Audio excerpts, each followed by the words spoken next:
FCS championship. We come to you from Frisco, Texas.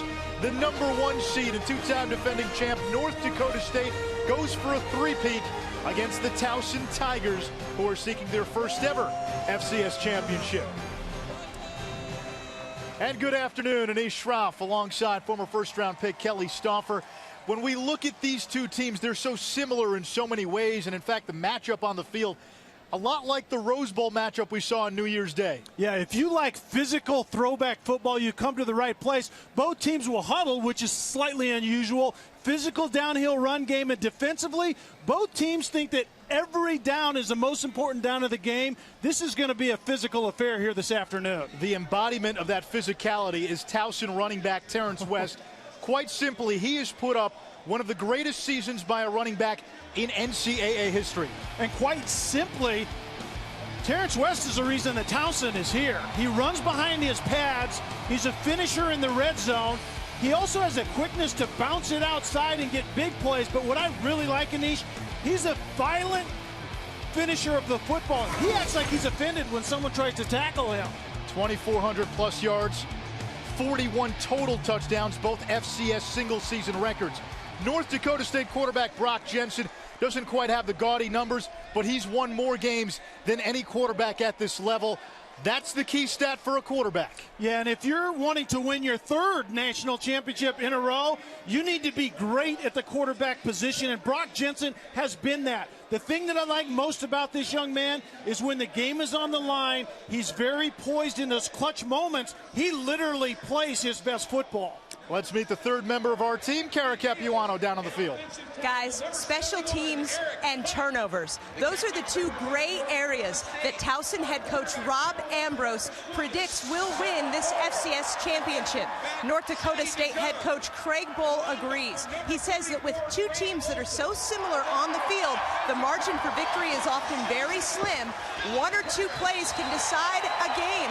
The biggest difference between Towson and North Dakota State, experience. The Tigers making their first trip to the FCS championship. The Bison have been here 3 straight years. Bohl told us that athletes usually excel when they're in their routine, and the Bison, this team in particular, is very familiar with this big stage. Anish?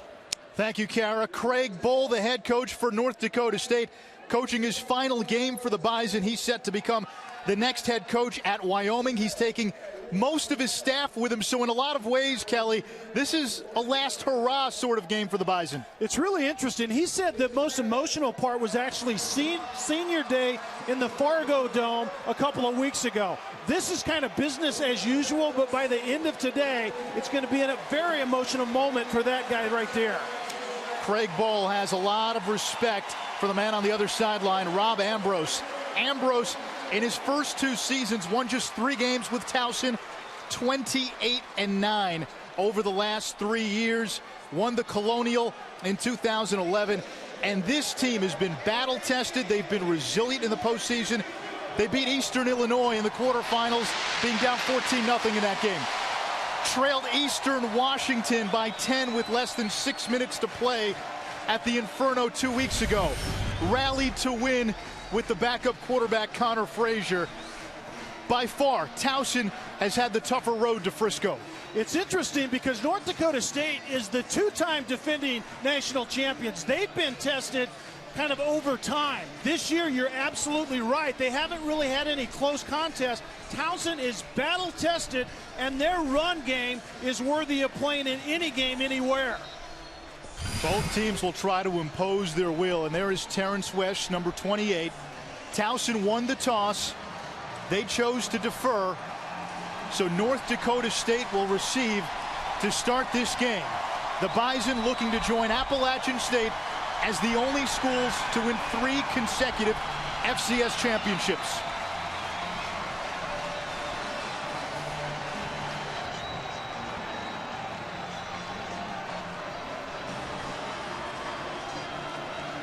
It's a pro-Bison crowd here in Frisco. A lot of these folks purchased their tickets for this game, at least the North Dakota State fans did, before the season even started. I don't know whether they call that experience or extreme confidence, but either way, they were exactly right. Their team is here to win potentially their third national championship in a row. The flags are blowing. It is a bit of a windy day here in Frisco.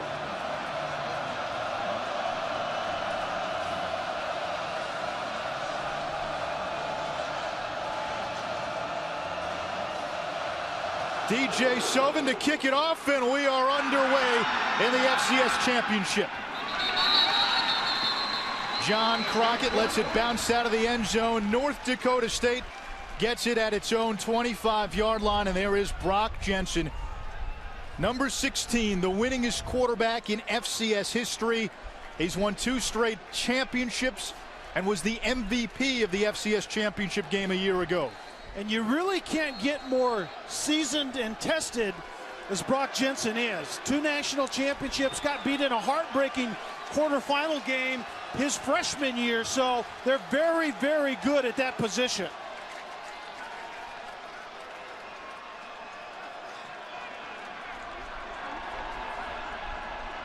Two tight ends on first down. You'll see a lot of that from both teams. Ryan Smith gets the call. Little jet sweep there, and Smith out of bounds at the 41-yard line. It's a first down, a gain of 16. Smith injured his hamstring in the semifinal win, proclaimed good to go today. Yeah, and he looks very good on this, and this is really a tendency breaker. We're talking about a power run game downhill, and they give it to Ryan Smith on the fly sweep, and that certainly tested his hamstring, and it looked really good on that play.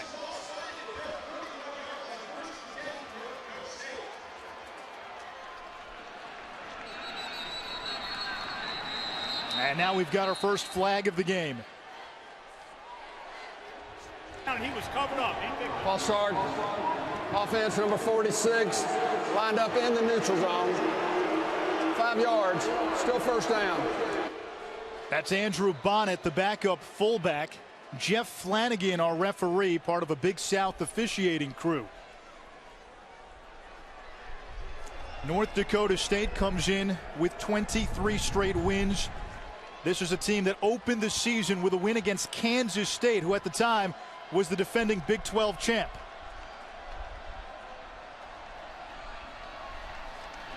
This time they fake the fly sweep. Jensen throws to Bonnet, and he's upended by Donnell Lewis, the strong safety.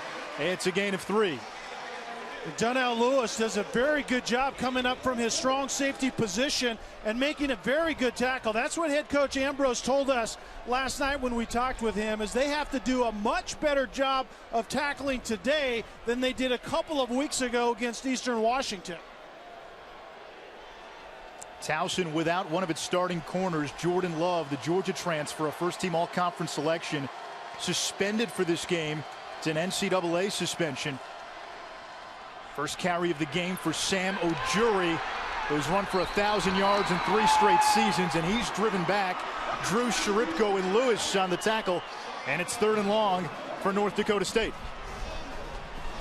And that's really the trademark of Towson defensively, is they want to penetrate the line of scrimmage. They have a lot of tackles for loss, a lot of sacks. They create a lot of negative plays, and it's exactly what they did on that play. Against that power run game, you have to get on the opposite side of the line of scrimmage.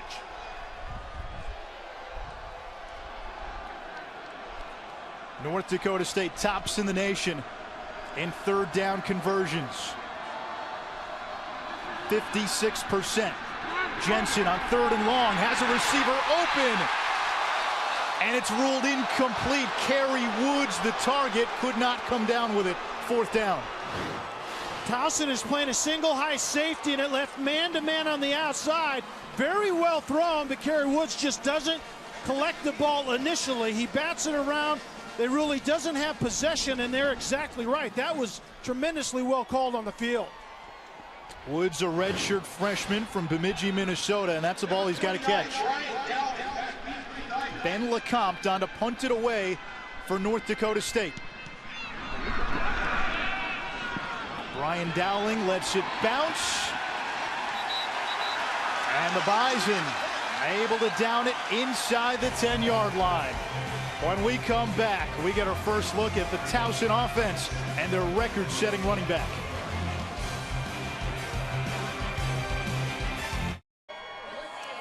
It is Shroff, Kelly, Stauffer, Cara Capuano, the FCS championship game. North Dakota State 3 and out on its opening drive. We'll see Towson and Terrence West, and the season West has had has been incredible. He set the FCS single season record for rushing yards and total touchdowns. Compare it to what Barry Sanders did at the FBS level. Sanders' 88th season is really considered the gold standard, the best season ever for a running back. West has a chance to catch Sanders with 218 yards rushing. And listen, that's going to be hard to do against the #1 rushing defense, but he had 354 against Eastern Illinois in the quarterfinals. I know this, when you get on any graphic that mentions you and Barry Sanders in the same words, you're in good company. There was a holding penalty on the back end of the punt, so Towson backed up inside its own 5. They'll give it to West. And West just gets back to the line of scrimmage, maybe got a yard, 2nd and 9. Peter Athens getting the start at quarterback for Towson. Injured his shoulder in the semifinal win against Eastern Washington. He did not play in the second half. Towson head coach Rob Ambrose told us Athens good to go. He's been practicing. He still feels some pain, but it's tolerable and he can play through it. And his play in the playoffs has been one of the reasons the team is here today. He has taken care of the football in the pass game. Here's West, and there is a flag on the play. Prior to the snap, false start, 69 offense, half the distance to the goal, still 2nd down. That's on Shane Sullivan. We talked about Peter Athens. His last 4 games during this playoff run, 74% completion rate, 6 touchdowns, and only 1 interception. And he was throwing some interceptions during the season. He's gotten much better with that in this playoff run. His efficiency, a big reason the Tigers are playing for a title. The old Maryland eye here on 2nd and 12.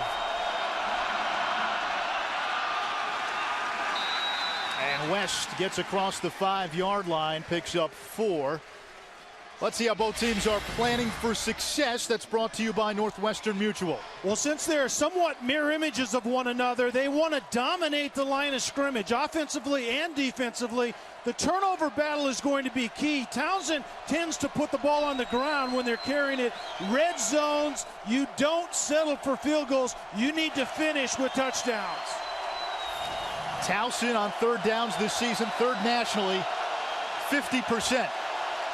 Darius Victor into the game at running back.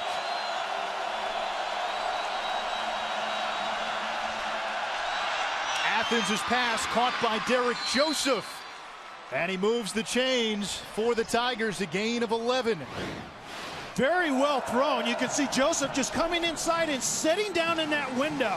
Doing a very good job of not going through that opportunity right there in the throw. The clean pocket. Remember, Anish, up front, this is a grizzled veteran group. 4 seniors that have started well over 160 games in their career. And now more penalty markers. Substitution violation. The offense broke the huddle with 12. 5 yards, still 1st down. Towson has been better at reducing the penalties in the postseason, but in the regular season, they led the Colonial. They were the most penalized team in the Colonial. That's something you can't do if you're going to beat the 2-time defending champs. Yeah, if you're going to become national champions, you have to be more buttoned up in that penalty area that we talked about. You also have to secure the football. Handoff to Victor, and he's met by a phalanx of yellow shirts. A short gain, it'll bring up 2nd down and long. One thing to mention, Kelly, we told you on the defensive side, Towson without Jordan Love serving an NCAA suspension. On the offensive side, James Obo, the starting tight end, also suspended by the NCAA for this game. So that means Sean Mooney is getting his first start at tight end, number 87 for Towson. He does not have a reception this season. Obo was a threat in the passing game. They really don't have a threat in the passing game from the tight end position without Obo.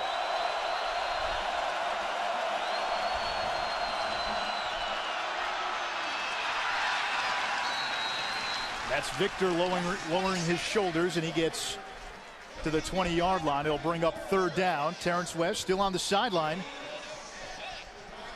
And this is fairly usual, a usual substitution pattern for Towson. Darius Victor comes in, and he's the same body type. He's just 3 inches shorter. They're both about 220 pounds. Very physical downhill runners that have the potential to bounce it for a big play as well. Connor Frazier, who's also the backup quarterback and doubles as a wide receiver, checks into the game as a wideout. 5-wide look for the Tigers. Athens throws for Joseph, incomplete, fourth down.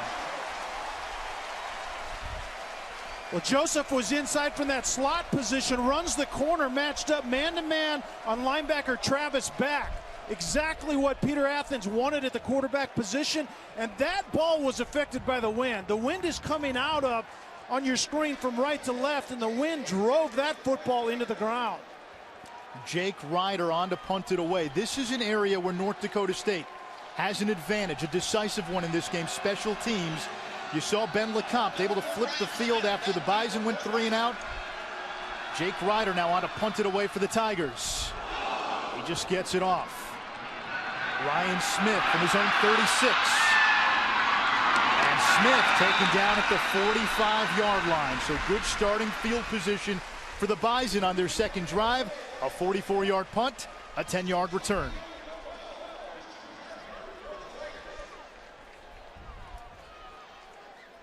The NCAA FCS Championship game is presented by Northwestern Mutual, proud to be an official corporate partner of the NCAA, and in part by Audi, truth in engineering.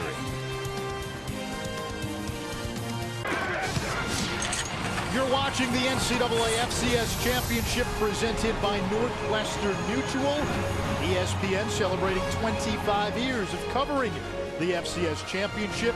North Dakota State, the #1 seed against the 7 seed, the Towson Tigers. The Tigers this postseason have beaten the 2 seed and the 3 seed. This is the first time North Dakota State is facing a seeded team this postseason. And you look down on the field already with 8:23 to go in the first quarter. This field is getting torn up.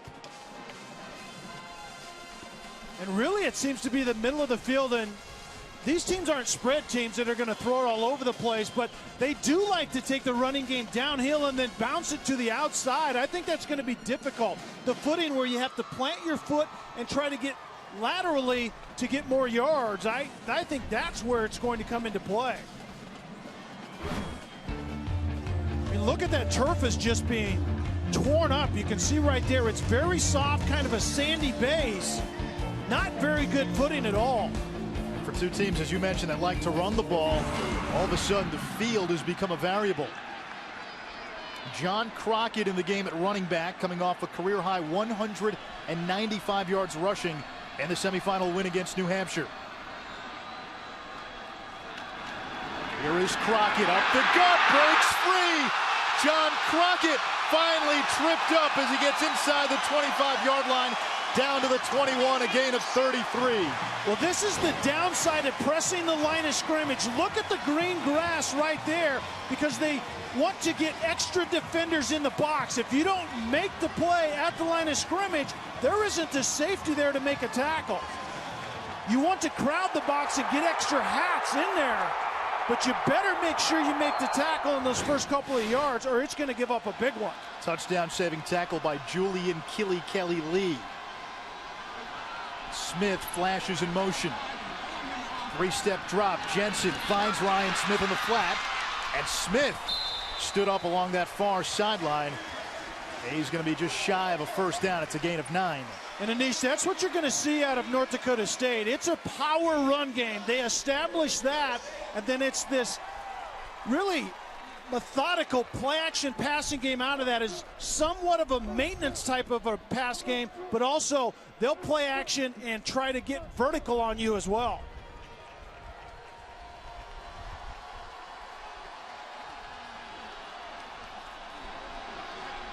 You can see right here the pro style using a fullback and Grothman right there.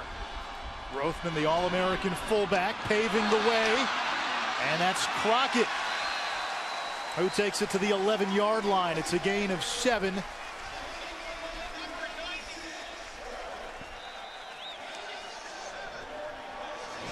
First and goal now for the Bison. Watch the fullback is going to lead. We've lost track of what a fullback is for, but typically when a fullback is in the game, the running game is going wherever number 40 goes in this case. Very good use of the fullback on that play. 2 tight ends and a fullback on first and goal. Crockett tries the middle, spins off a couple of defenders, and then turned back by John Desir after a gain of 2. The running game is very much like the pass game. It takes kind of a feeling out process. Those offensive linemen need to sort the lookout up front, and typically the second drive, those big guys start to make adjustments. They take better angles, and we can see it on this drive. North Dakota State finding a lot more running room in their run game. The Bison spread it out here on second and goal. Watch for the quarterback draw. Jensen can run.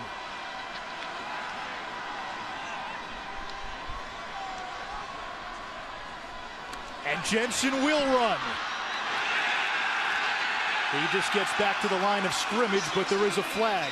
Yeah, the face mask flag is going to come in late, and I think Dallaire, that defensive end, with his left hand grabbed the face mask, but you called it exactly right. Empty. Run, personal foul, face mask, number 56 in defense.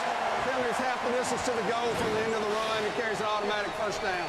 You know, Anish, empty deep in the red zone means quarterback draw, and it was actually Farmer that time. I said it was Dallaire, but Farmer, the defensive tackle, just reaches up with that big left mitt and gets the face mask of the quarterback.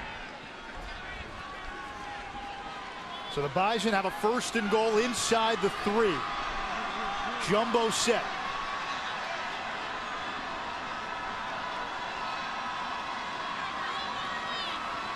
Here's Crockett. Up the middle. Pushes his way into the end zone. And the Bison strike first.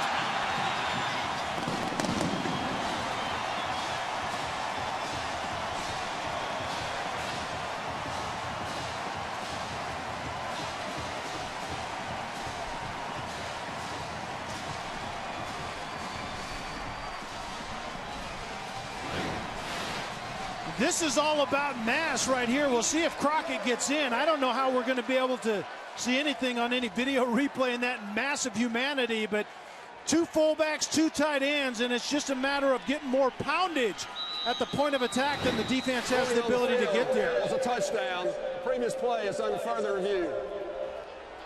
Again, you need indisputable video evidence to overturn a call.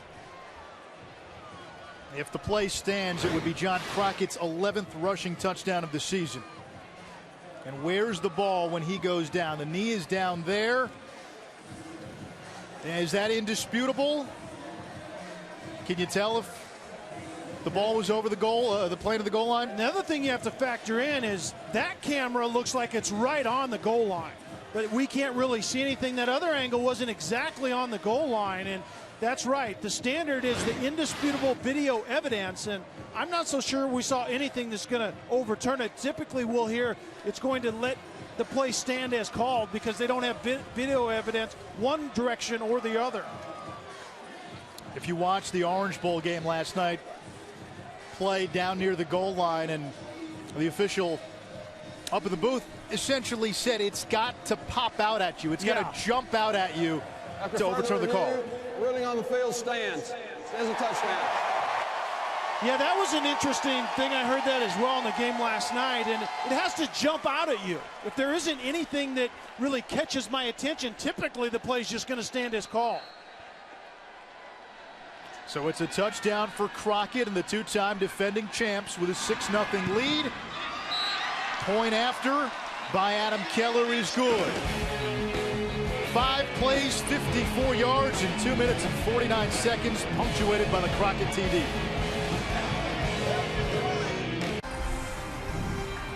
The North Dakota State Bison win their 2nd FCS championship. And they do it in fine fashion, 39-13, and let the party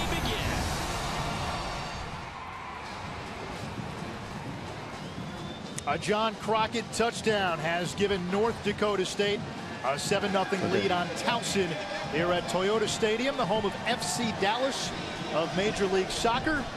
Frisco, Texas, the site of the FCS championship game, as the Bison fans know it. Fargo South. They traveled en masse to this game. There's Brian Dowling from inside his own 10 for Towson. And Dowling gets across the 20-yard line to about the 23. Rogers Redding is the national coordinator of football officials. He's with us in the booth today. Rogers, that last touchdown, it went to further review. The play on the field stood. What did you make of it? Well, that's right. I mean, on a close play like that, where you want to take a look to make sure that he scored. But in fact, you can see on the replay here, there's a mass of bodies in there. You really can't tell where the ball is. That's why the default position is that the field, call on the field is right. And it's one of those things, if you don't know, then you know. In other words, if you don't know that it's not good or it is good, then you got to let the call on the field stand. So that was the right call. Peter Athens to throw on first down. The ball is deflected and knocked incomplete. Cole Jurek got his hands on it. 2nd down and 10. Cole Jurek at 6'5", 250 pounds, is one of the defensive ends, has a really nice pass rush, and he's kind of the anchor out there, captain of the football team. Opposite him is the explosive, dynamic pass rusher, Kyle Emanuel. Very good bookends for this North Dakota State defense. A great matchup in the trenches. An experienced O-line against an experienced and seasoned D-line. Terrence West gets the call, and that is vintage West. He'll take the first hit and get yards after contact. Yeah, he runs as well as any running back in a long while behind his pads. Go ahead and take a look. The point of attack, as long as you allow that guy to get downhill in a hurry. You can see the movement one way. He presses the line of scrimmage and tucks in behind his double team with the center and the guard, or the guard and the tackle, and then he gets north and south. Very efficient runner. 3 tight end look, and one of the tight ends is defensive tackle John Desir. West, it appears, is going to be marked just shy of the first down marker, and that's going to bring up 4th and short. This is going to be a really interesting early decision for head coach Ambrose right there. I mean, you have really the prototypical way to pick up a short yardage situation, the best running back probably in the country at doing just that. But remember who North Dakota State is defensively. They simply don't give up much anywhere. The Bison trumpet the #1 rushing defense in the nation. And Towson is short, so it'll bring up 4th down. And right now the offense is still on the field. This is a Tiger team that's gone for it 32 times on 4th down and converted 72% of those 4th down chances.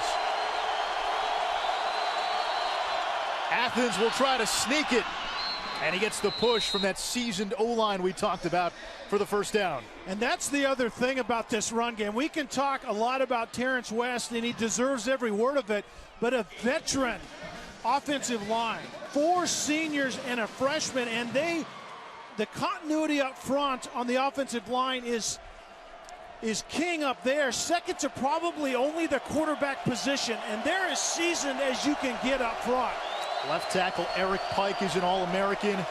The center and the right tackle, both all-conference selections. Maryland I on 1st and 10. And Terrence West gobbled up after a short gain. 2nd down. West, in the quarterfinal game against Eastern Illinois, ran for 354 yards and 5 touchdowns. The 354 yards, an FCS playoff record. We watched that game crazy and called it in Charleston, Illinois, about as great a performance as you'll see from a running back, and conditions that day far from ideal. Yeah, he was the 4-wheel drive, right? And that's exactly what they needed. That was in the snow. That was an impressive outing to watch. Play action.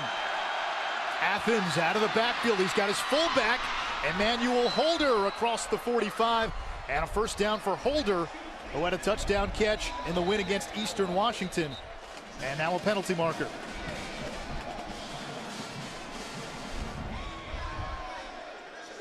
We saw that play-action passing game out of Towson as they've gotten that running game more established. After the play, unsportsmanlike conduct, number 48 on the offense. The penalty is 15 yards from the succeeding spot. It results in a 1st and 10. That was Dreon Johnson and another fullback in there. Remember, with James Obo out of the game, suspended for this outing, they're using their fullbacks as tight ends as well.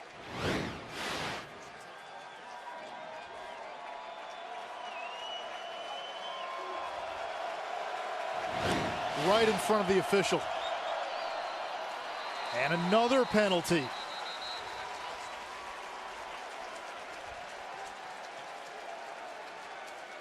Prior to snap, false start, 57 offense, 5 yards, still 1st down.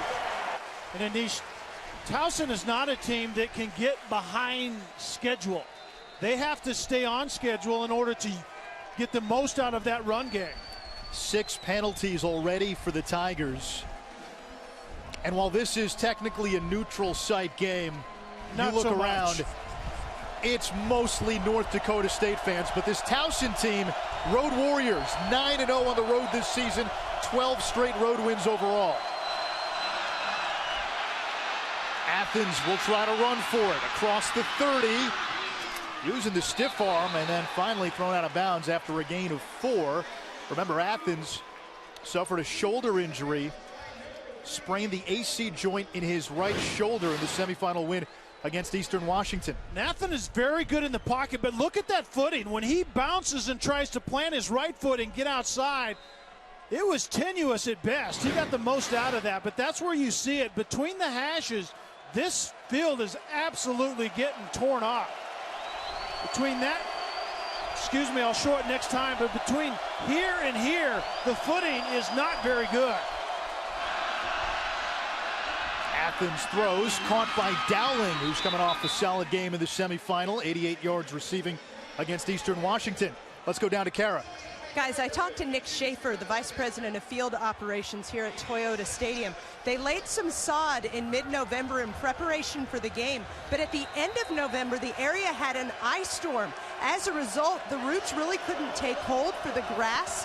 You'll see the major issues are coming primarily between the hashes, but they have a dedicated divot crew that runs out at the break to try to make it a little bit more smooth, but it's tough out here right now for this field. On 3rd down, there's Dowling. He's got a 1st down. Slips a tackle. Brian Dowling across the 30 and finally driven out of bounds. And now a flag at the end of the play. Could be a late hit.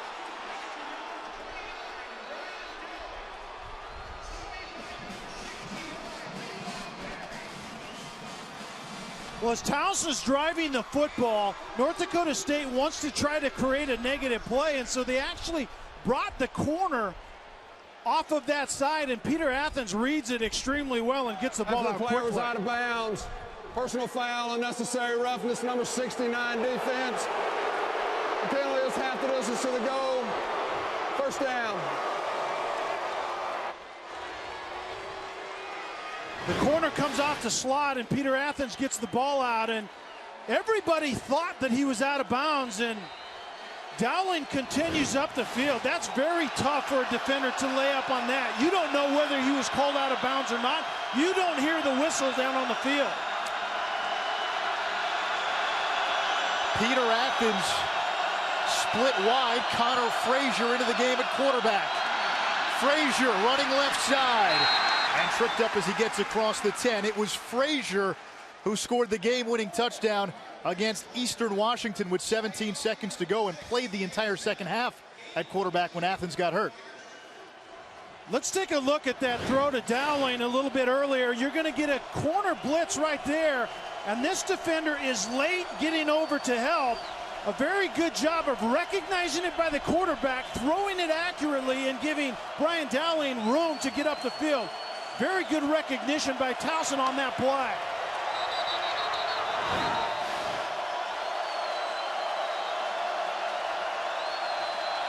Frazier with the toss. That's West. And he's inside the 5-yard line, a gain of 5. This is Terrence West territory. 40 rushing touchdowns, 41 total touchdowns. He scored a touchdown in every game this season, and actually, there's only one game where he's had only one touchdown. He's had at least two in the rest. Yeah, they really have the ultimate drive finisher. It's the opposite of what spread teams face down here when the field is condensed. Sometimes those spread teams have a hard time finishing. This team usually finishes really well. 3rd and 2. Final ticks of the first quarter. Holder in motion. Here's West into the end zone. And Towson a point after from pulling even.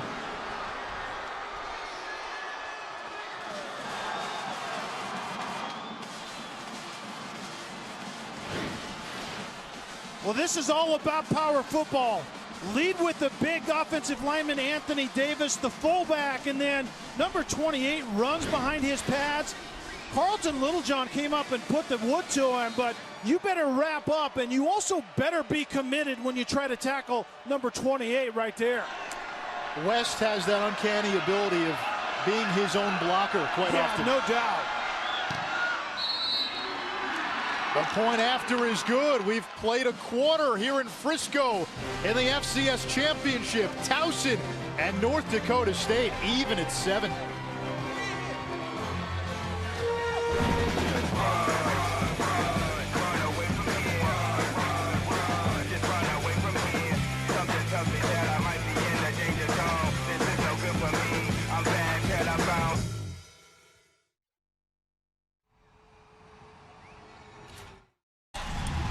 North Dakota State's road to Frisco has been an easy one in large part.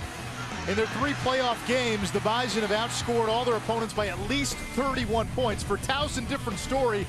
In the quarterfinals of the snow in Charleston, Illinois, they rallied from 14-0 down behind Terrence West, who set an FCS record with 354 rushing yards. And then in the semis, the Inferno in Cheney, Washington against Eastern Washington. The Tigers trailed by 10 with less than 6 minutes to play, and it was backup quarterback Connor Frazier who played the entire second half, rallying Towson for an improbable win. And here are the Tigers, battle-tested, resilient, and they're here in large part because of number 28, Terrence West. Yeah, and the head coach Ambrose talked to us about that. The word for his team is belief, and I think they hoped early in the playoffs that they could get somewhere, but now they believe they deserve to be here, and they believe they can win this game. That was an important first quarter. They're typically slow starting in the first quarter. Second quarter, they outscore their opponents 3-1. Very important start for them. John Crockett is going to run this one out. He's got a rushing touchdown already, and he takes it to about the 23-yard line. Monday it is the BCS championship game. Number 1 and undefeated Florida State against Auburn. The Tigers kick 6 win against Alabama. The win against Missouri in the SEC championship game. Knocking off Georgia on a Hail Mary. And you know, you look at total QBR since about week 8, Nick Marshall actually number 1 in the country in terms of total QBR. Yeah, no doubt about that. It's going to be an interesting matchup.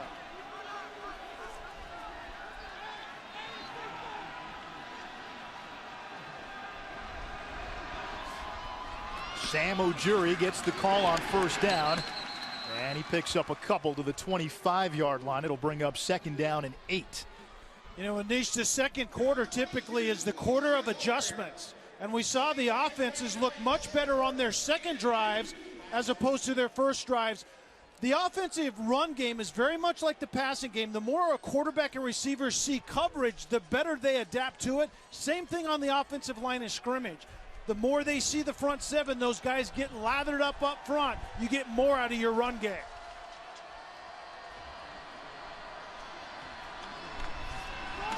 Flea flicker. Jensen downfield. Incomplete, intended for Zach Fraw.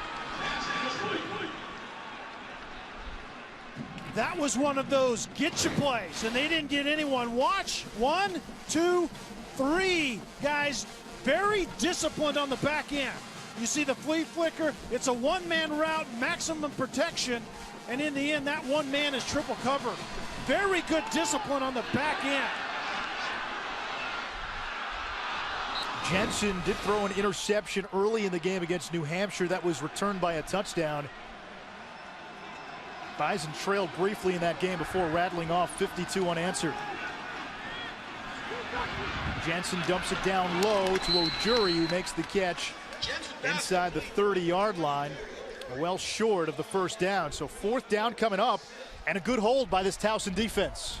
And Towson is doing a very good job of really just covering on the back end like they want to cover. Rob Ambrose right there is very excited about the way his defense just performed. They're kind of a keep it in front of you type of defense. Worked well on that drive for them. North Dakota State has allowed opponents to return just 7 punts all season, the longest being 5 yards. This one bounces and then falls dead at about the 32-yard line. A 40-yard punt, no return. Towson with the ball, 13:20 to go in the half.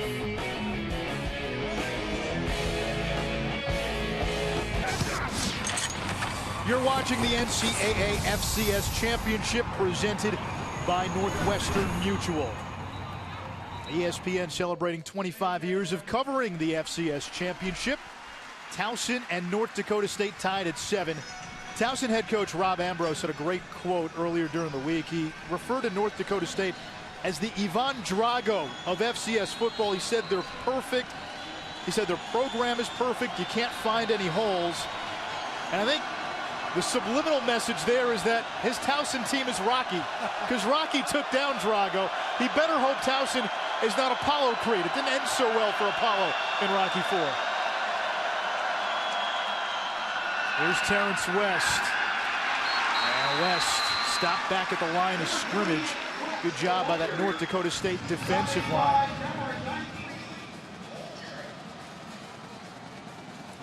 Tigers 13-2 this season. The 13 wins are a school record.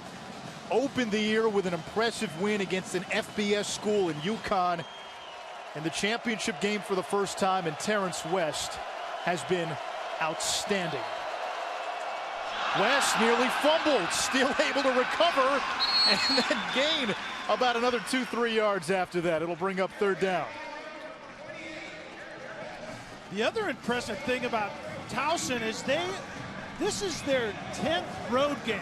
They've won their technically a neutral site game, but for all intents and purposes, look around you and see the green game. And yellow, but they've won 9 times on the road already because less distractions. Rob Ambrose talked about that, but a massive physical run game travels really well.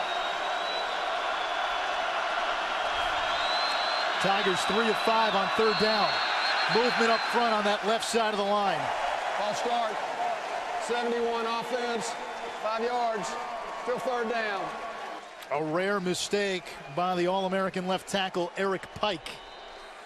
And we were in the Fargo Dome 2 weeks ago for the semifinal game, and this crowd looks like we're in the Fargo Dome. And they are very loud when the opposition has the football. They sit on their hands when their offense is on the field, but it was loud on that snap.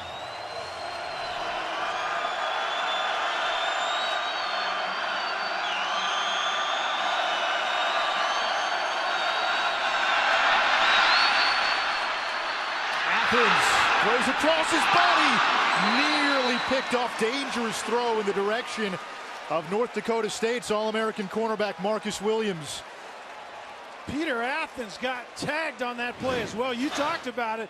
Watch him. He gets outside the pocket, avoids a little pressure, and then right at the very end, Perry just unloads on him. And remember, he's a little dinged up. His right shoulder took a pounding a couple of weeks ago at Eastern Washington, and he got up on that play, but that was a tremendous hit.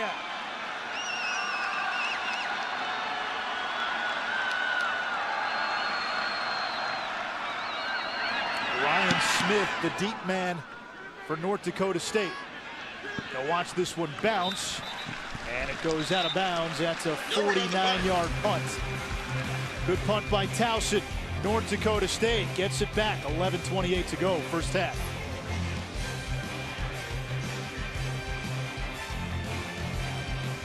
The NCAA FCS Championship game is presented by Northwestern Mutual, proud to be an official corporate partner of the NCAA, and in part by Ally Bank. Your money needs an ally. That was the scene earlier during the regular season when Game Day visited Fargo. And what it did, it essentially made North Dakota State the face of FCS football. And it speaks to the job that Craig Bohl has done in building this program, seeing the transition from Division II to the FCS to now where they are, the face of 1AA, the FCS. Yeah, they really are the gold standard at this level. There's no doubt about that. And going for their third national championship in 3 years, obviously, that's a sign of really, really good thing.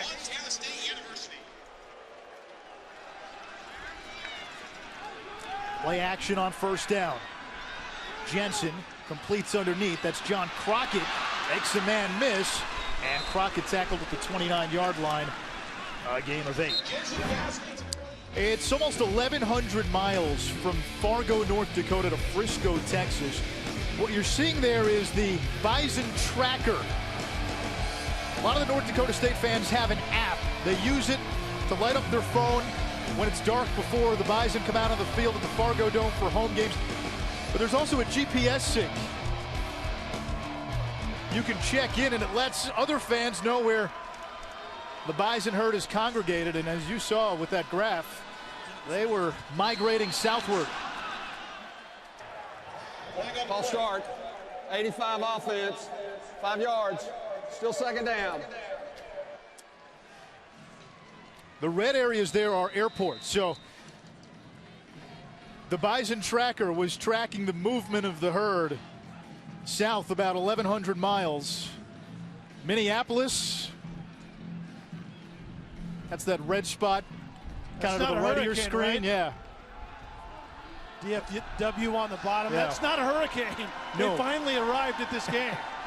En masse, they've taken over Frisco. And that might be a delay of game.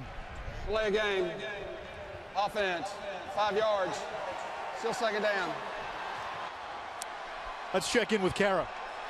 There was an initial allotment of tickets that sold out within a half hour to this game in August, you guys. And then a lot of fans from North Dakota invested in a 3-year ticket plan to lock in their opportunity to possibly watch the Bison's third straight attempt at an FCS title. August, Kelly, August. Jensen will keep it here on second down, tripped up. Right at the 20-yard line. Nice tackle there by the Virginia Tech transfer, Telvin Clark, who leads this Towson defense in tackles, 140+ on the season.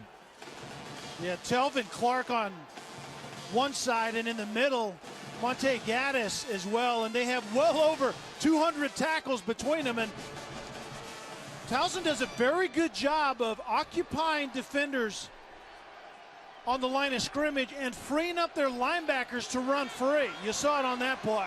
Derek Lang into the game on 3rd down and 9.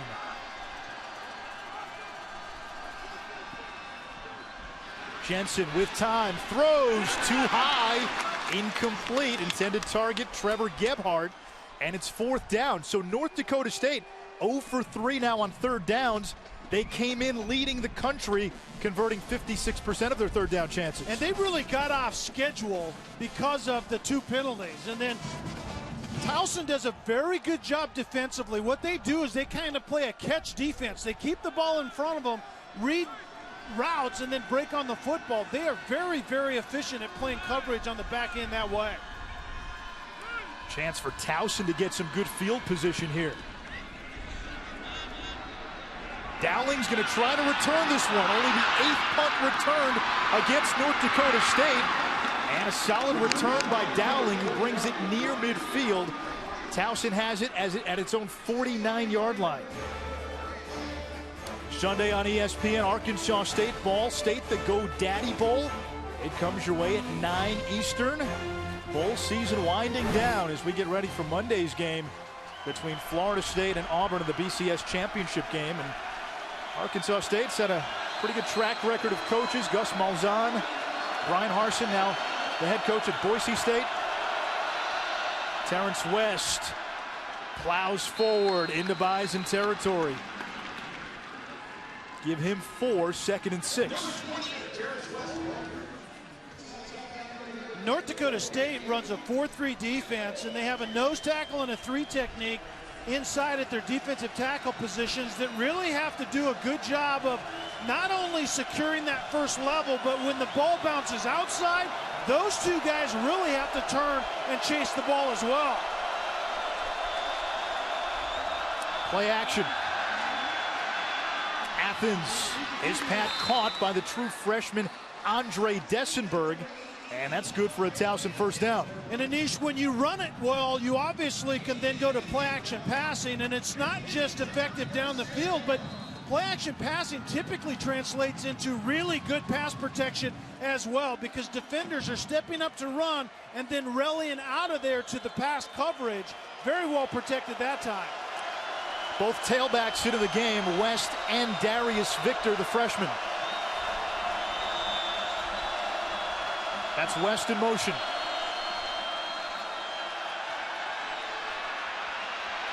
Athens off his back foot, and it goes out of bounds, so it'll be 2nd and 10.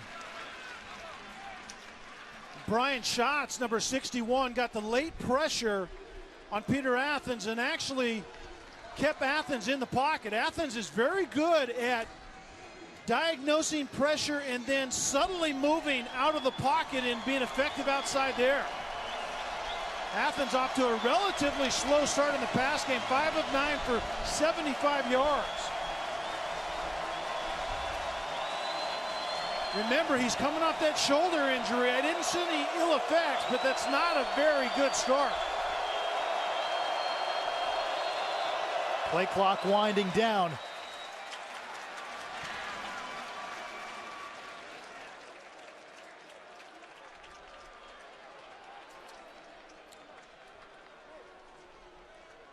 There is no foul on the play.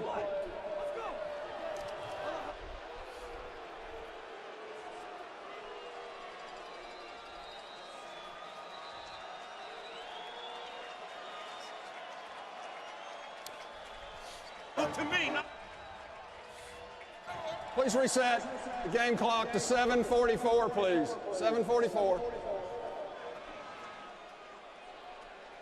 So a bit of a clock issue. 7:44 to go, first half. Towson driving. This Tiger team has been an underdog the last couple of weeks.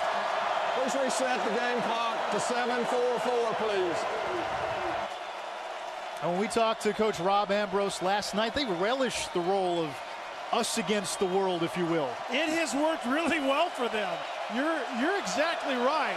I think this team is made up of guys that really have responded well to that scenario. On 2nd and 10, here's West. The third guy that touched him brought him down. It's a gain of 6, 3rd down and 4. North Dakota State so far has done a pretty good job on Terrence West. 11 carries, 38 yards, but West is a guy we've seen he gets stronger as the game goes on. Yeah, that offensive line just kind of leans on the defensive front over the course of time, and it's Terrence West just getting downhill, and the punishment of that, sometimes it's the 3rd and 4th quarter where it really pays dividends.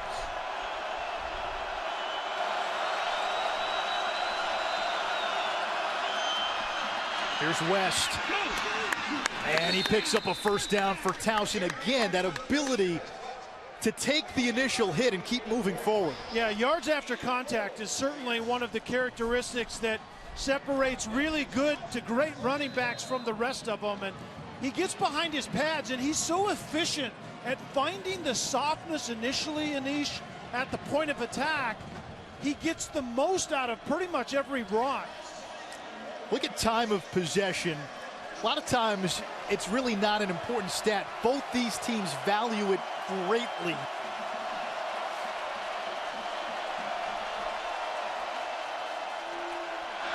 Athens flushed. Chased by Perry. And he throws it away. 2nd and 10. Nice decision.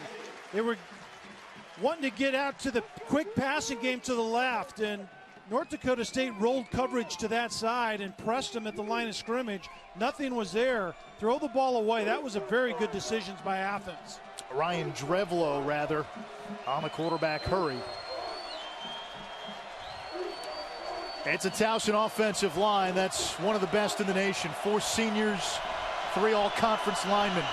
On 2nd and 10, Darius Victor slips after a gain of just 3, rather a loss of 3, and it's 3rd down coming up, and that was the field coming into play there. Yeah, Victor's trying to get outside behind the center, Doug Shaw, and you can see right there, his right foot slips, his left foot gets caught in the turf, and then he goes down.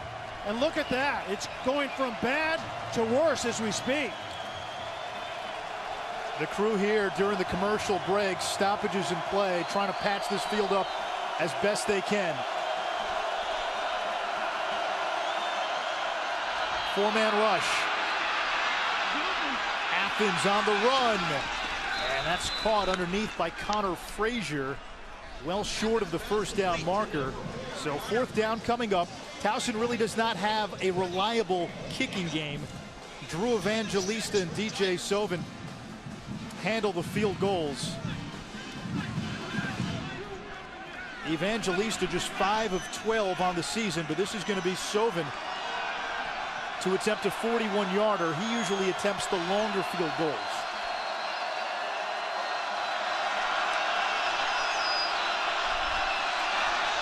Kick is up and it's blocked. That's a live ball, scooped up by North Dakota State.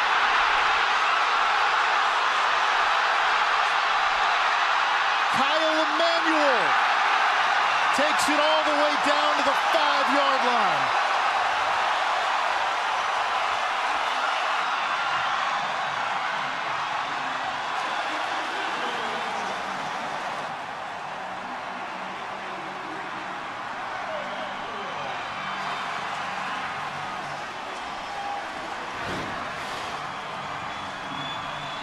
I think the pressure's going to come from right there. Might be Hegel jumping through number 20 right there. A very good job of getting skinny and getting through that wall. And watch the footing. A little bit of slippage by that plant foot. I don't know that it really contributed because that penetration was quick and decisive, but that plant was not very solid.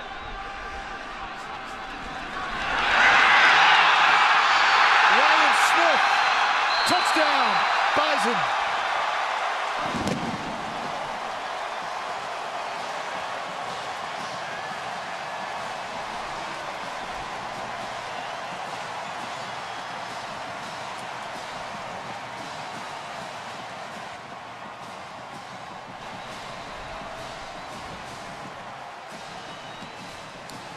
Off the top of the broadcast, Cara Capuano told us both coaches were saying this could be a game that comes down to a couple of plays either way, and she mentioned special teams being a potential game changer. We told you early on, North Dakota State with a decisive advantage in the special teams department against Towson, and a Tiger kicking game which has been unreliable this season. A blocked field goal, Kyle Emanuel picks it up, brings it down to the 5, and then Ryan Smith runs it in. Colton Hegel gets pressure initially, and then Emanuel takes it to the house. That may be the decisiveness. Special teams turnovers, first big play goes to North Dakota State.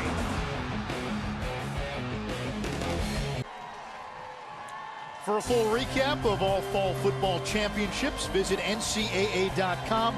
You can also get up to speed with previews and the latest news on the upcoming winter championships. Log on to ncaa.com. Anish Shroff, Kelly Stauffer, Cara Capuano. A blocked field goal leads to a short field for North Dakota State. Ryan Smith with a touchdown run. And the Bison, despite just 91 yards of total offense, their offense has been held in check. Credit Towson's defense in this game. But a special teams miscue has given North Dakota State the lead as the wind blows the ball off the tee. Well, Colton Hegel is right here. You're going to get blocking out that direction and blocking out this direction. and he basically just steps over and gets to the ball.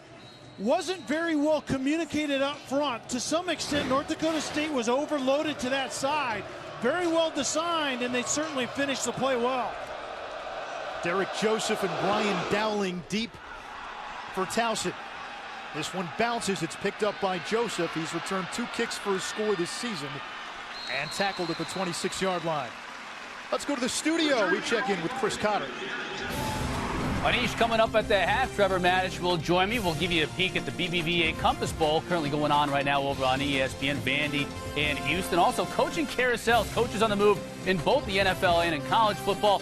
And yet another look at the BCS championship game coming up on Monday night. That's coming up at the half, Anish. All right, thank you, Chris. 4:38 left here in this first half. Towson driving last time before the blocked field goal turned into points for North Dakota State. Terrence West, little shake and bake. West breaks the tackle, bullies his way to the 45-yard line, a gain of 19. Well, the power game for Towson is getting rolling. You're going to see a guard pull to the left there. The fullback leads up. 57, Charles Johnson pulls around, and 28 doesn't need a lot of room, but there you saw the nifty feet. He runs behind his pads and his physical, but he can make you miss just like that. Out of the Maryland eye. Grant Olson the stop after a gain of 4 by West. Olson isn't going to play much today. He's coming off a torn ACL that he actually suffered during the season. Came back for a few snaps against New Hampshire in the semifinals. He is the heart and soul of this Bison defense, the inspirational leader. And with that ACL, they hope he can just play downfield.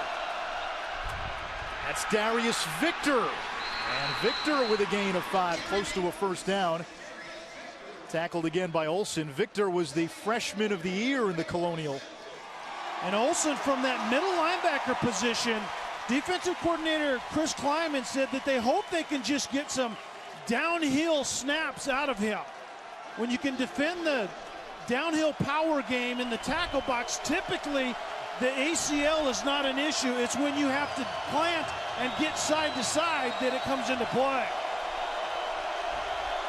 3 tight end look on 3rd and short.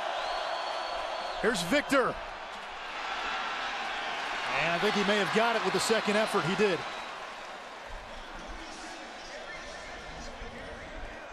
First down, Towson, as we come up on 3 minutes to play. You have to be committed when you come up to tackle either one of these running backs. This is Darius Victor, and right there, I mean, very seldom does a guy go down. That was Travis Beck, 52, that Chris Kleiman said is probably the best tackler on that team. That was big boy football on that play. Play action. Athens to the air. Intercepted by C.J. Smith. Smith still on his feet. Sheds a tackle across midfield.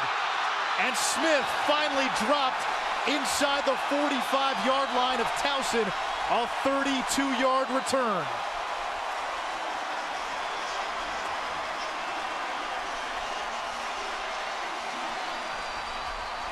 C.J. Smith is matched up on Dowling, number 29. It's all about the release. Very good job with his hands. And then C.J. Smith finishes the play. A lot of times, if you just simply get hands on the receiver, at the very least you impede their progress. But to finish that play, C.J. Smith turned into a receiver. That was tremendous on the other end. These two teams were playing to a stalemate up until the last few minutes. And the pendulum is swung in favor of the Bison. Ojuri across the 40-yard line to the 39, a gain of 4. You know, for the first quarter and most of the second quarter, Towson was executing its game plan pretty well.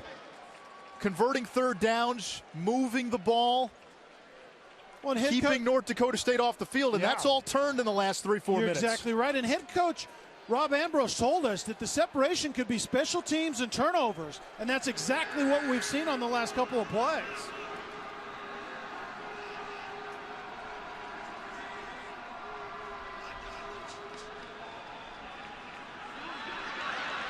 Jensen's pass incomplete. When two teams play very much like one another, a powerful run game, they covet time of possession, they play well defensively, especially on third down and in the red zone. Rob Ambrose told us, we said, well, what's the separation between these two teams? He said, you have to be good on special teams and you have to take care of the ball. Those two things fall into North Dakota State's category.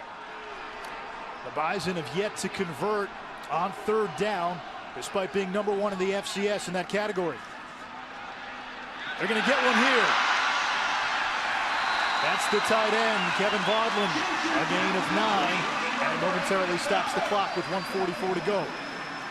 Both teams have all 3 timeouts. And Towson just simply dropped coverage that particular play. Vodlin goes out in the flat and just cues back inside, and he was completely uncovered.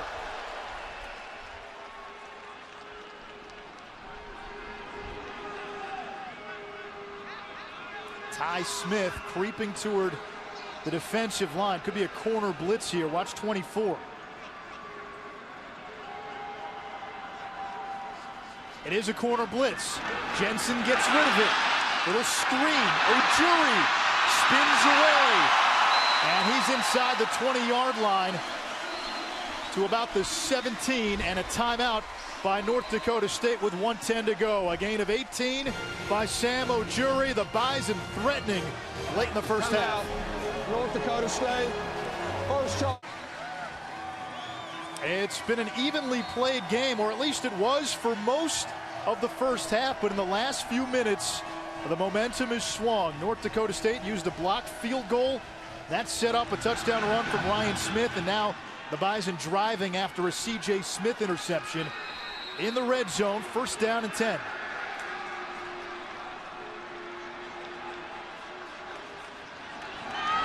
Jensen looking for the end zone. Touchdown, North Dakota State. Zach Vraw.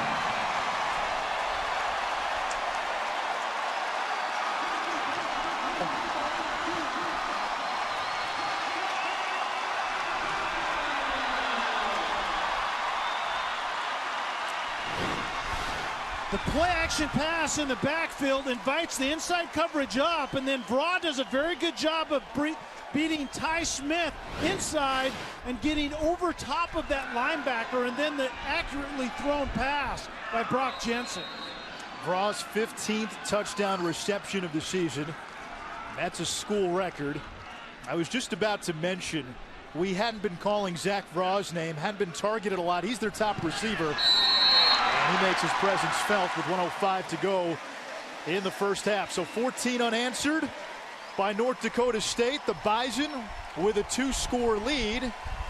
Although for Towson, this is familiar territory. They've been used to coming back in these playoffs.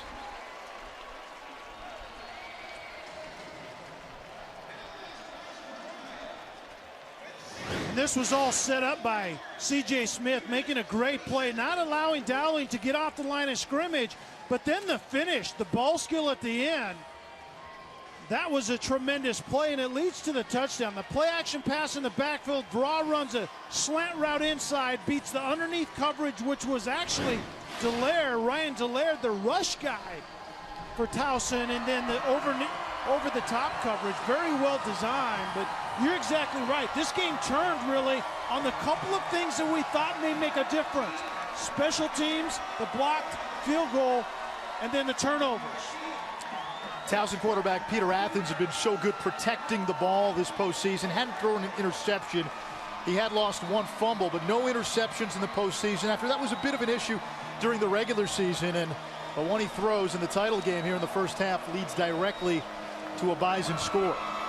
Still 1:05 to go in the first half, and the Tigers have all 3 of their timeouts. Ryan Dowling, the UMass transfer, sheds a tackler.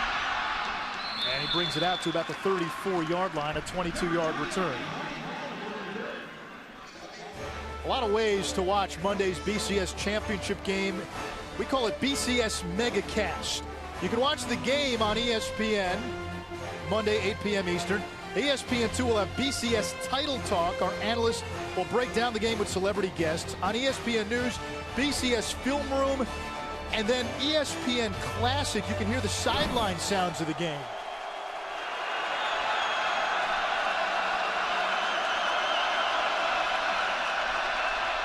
Athens over the middle.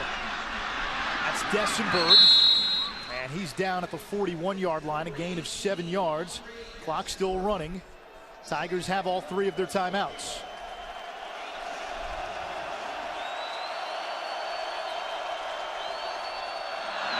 Athens near side. That's caught by Dessenberg, short of the first down. And the Tigers don't elect to call a timeout here. Yeah, it's not a first down, and so the clock isn't going to stop. Peter Athens is talking about killing it, but it's going to be a moot point. Athens under pressure. Down he goes. Sacked by Cole Jurek, and it's 4th down. Very poor clock management. You have 3 timeouts left. You catch the football in bounds, and you don't get a first down. Timeout. You have to burn a timeout then. First charge. Timeout. Timeout will be 30 seconds. See the pressure right there by Jurek. One of the only times that Peter Athens has really been under pressure very quickly, but Rob Ambrose inexplicably doesn't use the timeout to play before. On either of the previous 2 plays, and now a timeout on 4th and 8 with 11 seconds to go. Not sure what that does, but these were the 2 plays that really turned this game. A blocked field goal. Kyle Emanuel picks it up. Colton Eagle blocked it. North Dakota State gets it at its own 5. Ryan Smith runs it in for a score. And then C.J. Smith, his 3rd pick of the year. That sets up a touchdown pass from Brock Jensen to Zach Braun.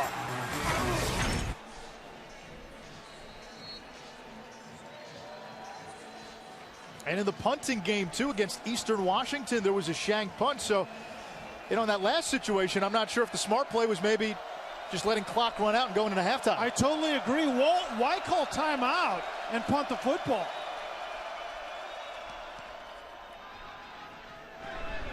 Ryan Smith will let it bounce. And that punt will take us to halftime, a 53-yard punt to close the first half. North Dakota State struck first. Towson answered with Terrence West. And then a couple of touchdowns, one off of a blocked field goal, one off of an interception. And the Bison with a 21-7 lead after 30 minutes of play. Let's go down to Kara Capuano. You told us 1 or 2 plays was going to make the difference. How do the Bison maintain the momentum they created with special teams and defense? Well, you know, turnovers become such a big part of this game, and we were able to ignite on that. The game actually is much closer than what the score indicates, so we're going to need to really play well in the second half. But certainly to be up by 2 touchdowns, good position right now. How do you enforce that to this team being up by 2 touchdowns that it's still closer than it seems? Well, I think a lot of it just comes with maturity, and our guys understand they really got to play hard for the next 30 minutes to secure a 3rd national championship. Thanks, Coach. Thank you. Anish? North Dakota State 30 minutes away from a 3rd straight championship. Towson, like they've done in their last 2 games, will have to come back again. Let's go to the studio for halftime and Chris Connell. Welcome back to the NCAA FCS Championship presented by Northwestern Mutual. ESPN celebrating 25 years of coverage of the FCS Championship. We're about ready for the start of the second half. North Dakota State with a 21-7 lead on Towson. The Bison seeking a 3-peat. Anish Shroff alongside Kelly Stauffer for the first quarter and for most of the second quarter. An evenly played game. I'd even say slight advantage to Towson. And then with about 5 minutes to go in that second quarter, a couple of game-changing plays, one on special teams and then a turnover by the Tigers. Yeah, I would agree with you. I think that's fair. I think when we're looking at this before the game is trying to create a little separation. Special teams and taking care of the football. Guess what showed up in the second quarter? Special teams and taking care of the football. You go to that second quarter. This was sort of the turning point. Colton Eagle blocks a field goal. Kyle Emanuel picks it up, brings it back to the Towson 5-yard line. Instead of 10-7 Towson, if the field goal is good, 14-7 North Dakota State after Ryan Smith punches it in, and then Peter Athens intercepted by C.J. Smith. That would lead to another Bison score. Yeah, and I don't actually put that on Peter Athens. You can see the touchdown there by Bra, but his receiver didn't get off the line of scrimmage, and it was a very good play by Smith on that interception. Let's go down to the field and Kara Capuano. Towson head coach Rob Ambrose gave the Tigers players a choice at halftime. They can go out and start the buses, or they can do what they always do and come back and win this football game. He pointed out they're only down 2 scores. That's a deficit they have overcome in this postseason. If 2 plays went the way of Towson, they could be up on a team that hasn't lost in a very long time, guys. You look at what Towson has done in this postseason. In the quarterfinals against Eastern Illinois, the Tigers trailed 14-0, and Eastern Illinois had Jimmy Garoppolo, the Peyton Award winner. That's the Heisman of the FCS. Towson came back to win that game, and you want to point to something. Defensively, Towson has done a pretty good job against North Dakota State. All the Bison scores have come with a short field.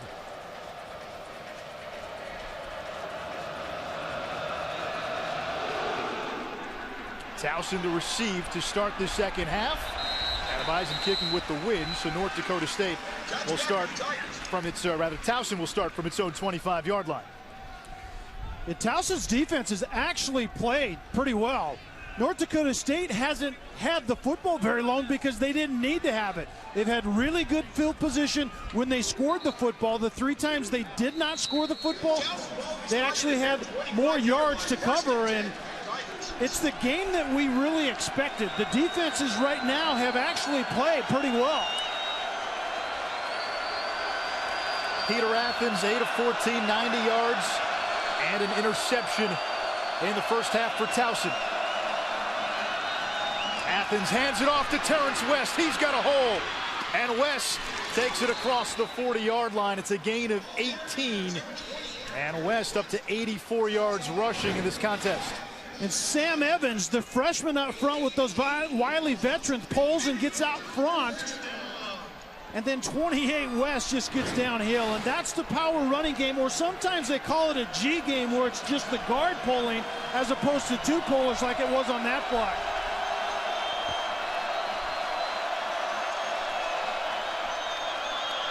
Right back to West, and he's to the 45, a gain of 2. West, 14 yards from 100. North Dakota State has only given up 3 100-yard games this season to opposing rushers. And in fact, the Bison have faced the number 2 and number 3 rushers in the FCS. They shut down Zach Zenner of South Dakota State, and they shut down tall fellow from Coastal Carolina. No gain for West. It'll bring up 3rd down. And North Dakota State defensively does what they call keeping the cup. And what that means defensively up front is you want to anchor at the defensive tackle positions and set the edges with your defensive ends. And you have to do that against this prolific power run game for Towson. Darius Victor in on 3rd down. Victor in there to block. Athens throws. Good coverage that time. That was C.J. Smith blanketing the freshman Andre Dessenberg. C.J. Smith had the big interception in the first half, and very good coverage on that particular play. And C.J. Smith has really had to grow up this year. Marcus Williams is a tremendous corner on the opposite side. Teams tend to go away from him. C.J. Smith has had to grow up in a hurry. Jake Ryder on to punt. Ryan Smith waits at his own 19.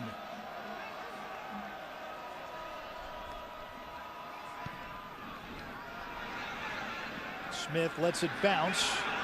Rolls inside the 15. And Towson will down it after a 43-yard punt. Well, North Dakota State, when it's had to go the length of the field, hasn't been able to do much. There are 3 non-scoring drives. The Bison have started at their own 24-yard line on average. The 3 scoring drives, the average start has been the Towson 34-yard line. This Towson defense has more than held its own against the North Dakota State offense that had put up at least 500 yards of total offense in every postseason game this year.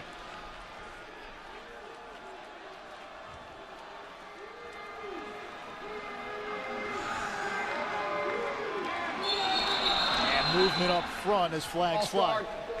46 offense, 5 yards, still first down. Second false start penalty on Andrew Bonnet, who serves as the backup fullback and sometimes the second tight end. And that field position graphic is certainly insightful. And remember, the field position for this Bison offense was established by the blocked field goal and the interception. Yep. So that made the going pretty easy. But you're right. Towson has played really well on the defensive side for the most part. Pistol look here for the Bison. Low snap. There's Crockett. Met right at the line of scrimmage. Maybe got a yard. Second down. Arnold Farmer, the defensive tackle inside, is a massive man at 6'1", 325 pounds. He anchors a run inside, and then Ryan Dallaire, the defensive end, is really kind of the hybrid linebacker defensive end type guy. He was in on that play as well. They morph between kind of a 3-man defensive line and a 4-man defensive line. And the pivot guy is number 56, Ryan Dallaire. Dallaire, 11.5 sacks, tied for third in the nation. He's lined up on the far side of the D-line.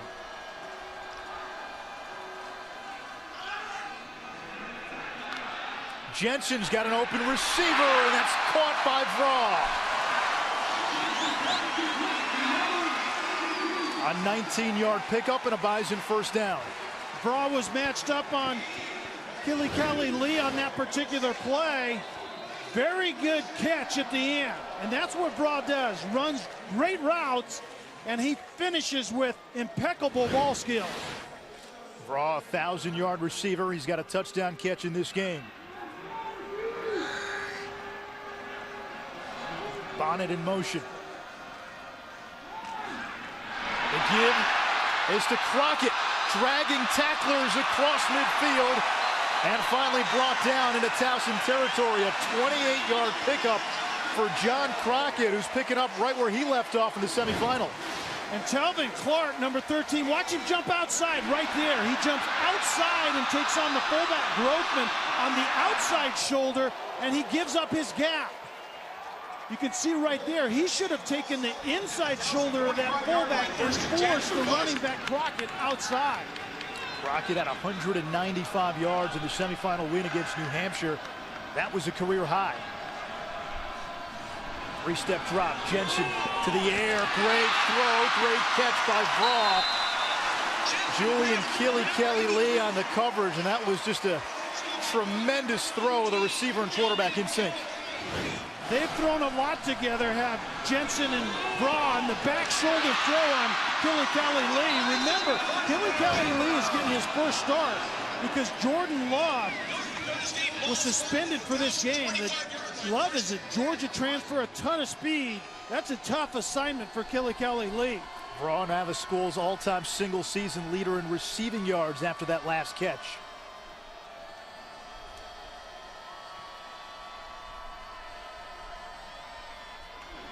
On the ground here on first down, and a short gain for Crockett, tackled by Monte Gaddis, the Maryland transfer.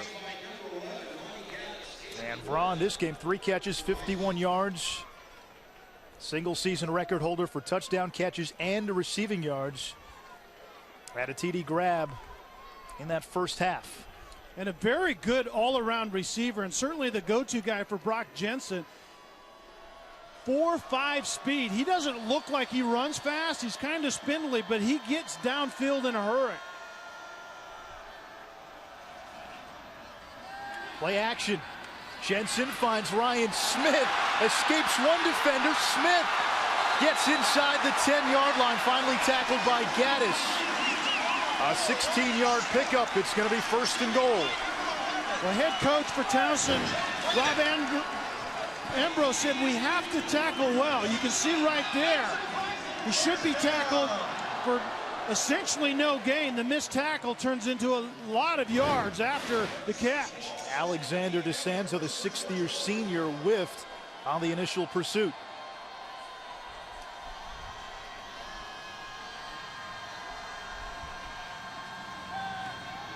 Crockett now gives it up to Vraw.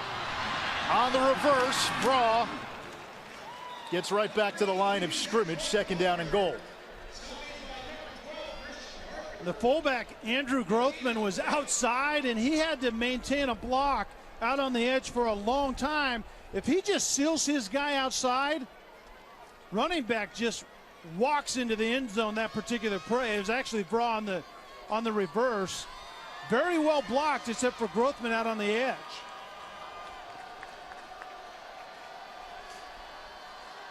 Vraw on the sidelines here on 2nd and goal. Smith lined up in the slot. Jensen's going to keep this. And Brock Jensen into the touchdown. And the Bison with a 27-7 lead.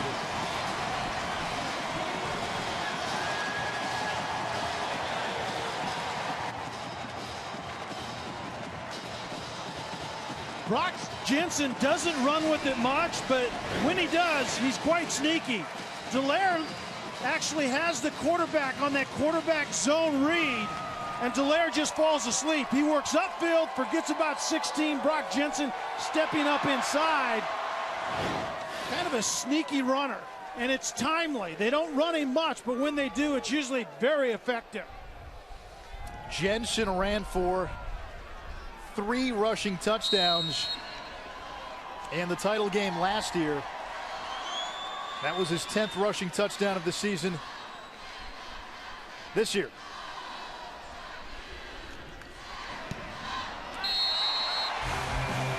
Point after is good, and North Dakota State with a 3-score lead, 9:09 to go here in the third. When we come back, we'll hear from a Heisman Trophy winner who's with Cara Capuano.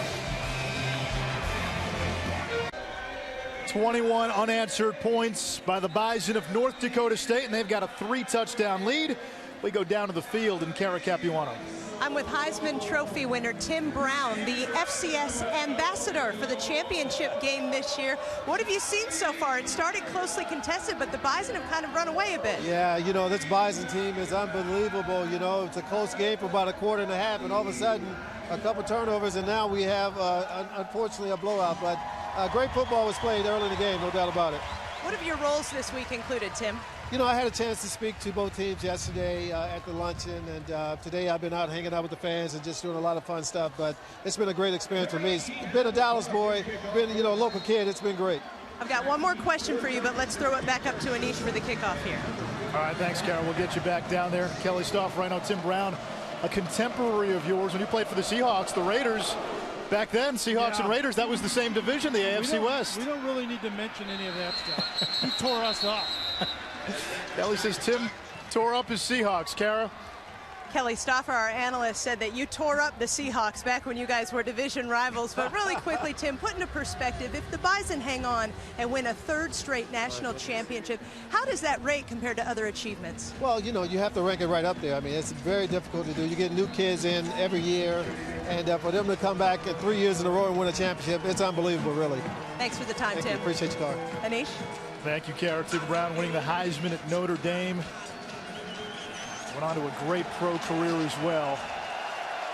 28-7. Towson, they've been down this postseason before. Do they have another comeback in them? Athens off play action. Open receiver, Joseph, along the near sideline, and he's out of bounds to the 45, a gain of 20. And here's the question now, Kelly. The running game has been so good for Towson, even when they've been down. They've stayed with it. How much longer can you stay with it with, you know, time ticking? There's a sense of urgency being down 3 scores. Yeah, and it's not only the clock running, as you talked about, Anish, but it's the North Dakota State Bison defense, the #1 defense in all the land, and they're very tough to get anything against. You probably have to start putting it there more often than not now. They'll try Terrence West. Takes a couple always to get him down. One guy's got to hit him to slow him. And then it was Carlton Littlejohn who makes the tackle after a gain of 4. Comebacks have been nothing new for Towson at Stony Brook, New Hampshire, Albany, William and Mary, James Madison, Eastern Illinois. In the semifinals against Eastern Washington, Towson trailed by 10 with less than 6 minutes to play. And down to their backup quarterback, the Tigers were able to rally for a win and get to Frisco in the championship.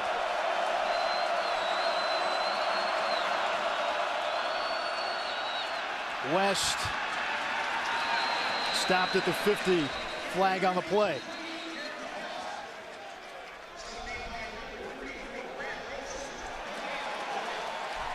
This might be Charles Johnson, number 57, was the pulling guard, and I think he got his hands on the defender's face mask. Personal foul. Face mask. Offense. Right tackle. 15 yards from the previous spot. It's still second down. And penalties have been a killer for Towson today. That is the 8th penalty against the Tigers. And that's the thing with the run game, Anish, is not only getting behind in a game, but getting behind schedule on a drive. That hurt them in the first half, and they have to stay ahead of schedule or on schedule offensively. Remember, their pass game is primarily a play-action pass game off of that established physical run game. Can't fool anybody with play action on 2nd and 21. West out of the backfield.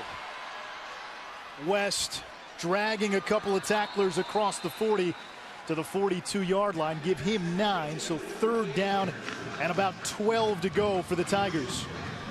And not a bad maintenance play by Peter Athens. Soft coverage by the Bison on the back end and dumped it off to the guy that you want to touch the ball anyway, 28 Terrence West. West finished 3rd in the voting for the Peyton Award. That goes to the best offensive player in the FCS. Peter Athens is down here now in the slaughter. Actually, that's Connor Frazier. Athens in trouble. Down he goes. Ryan Drevlo gets credit for the sack. The field may have had something to do with it. Drevlo coming from that nose tackle position, getting the pressure up inside. You can see him coming right off the center. Doug Shaw beats him outside and gets to the quarterback. So Towson forced to punt, 4th and 23.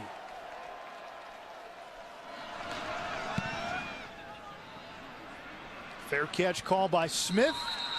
And he makes it at the 36-yard line. A 33-yard punt, no return. North Dakota State rolling.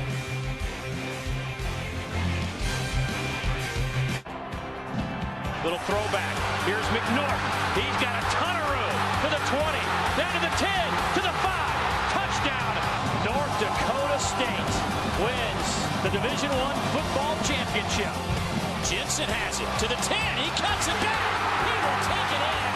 The North Dakota State Bison win their 2nd FCS championship. 3 straight trips to the championship game. North Dakota State on this list. Appalachian State, the only FCS school to win 3 consecutive titles. And Jerry Moore, the head coach for Appalachian State, actually spoke to this North Dakota State before the season. And the Bison, when outlining their team goals, they had 3 of them. Win the conference, they won the Missouri Valley, win a championship, and go perfect. 2 and 3, pretty close to being knocked off if North Dakota State can finish it.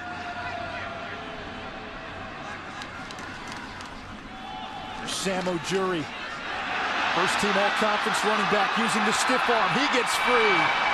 And O'Jury into Towson territory. It's a gain of 17 yards. For North Dakota State head coach Craig Bohl, he is coaching his final game with the Bison. He accepted the head coaching job at Wyoming. A lot of this staff will make the trip to Laramie. Defensive coordinator Chris Kleiman will be the next head coach at North Dakota State.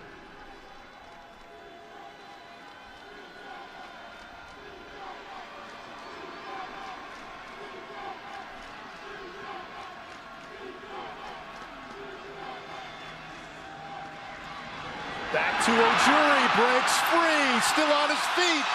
Sam Ojuri brought down at the 10-yard line. Christian Carpenter with a touchdown saving tackle, but it's a 37-yard pickup. North Dakota State's power run game is just getting downhill. You can see that offensive line just simply getting a hat on a hat, getting great fits up front, and this is kind of the vice that North Dakota State puts you in. They get up and then they just grind it on you, and you're seeing it right now. Ujiri is that guy that's a little more explosive at the running back position. We saw that on the last 2 carries. Both Bison running backs, Ojuri and Crockett, north of 1,000 yards on the season. Back to Ojuri.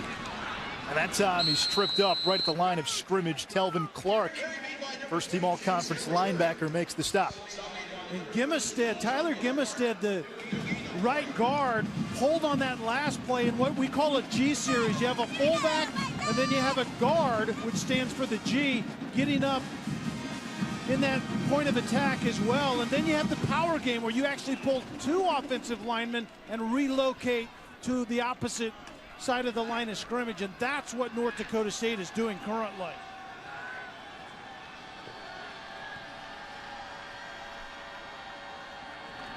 Play action on second down underneath. That's Bonnet.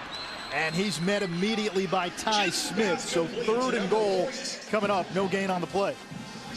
Ryan Dallaire from his defensive end position on that boot where Brock Jensen was trying to get outside, and Dallaire just laid the wood to him. Down here, you got to be wary of the tight end, 85, Kevin Vaudland. Gets a lot of his touchdowns in the 10-yard range.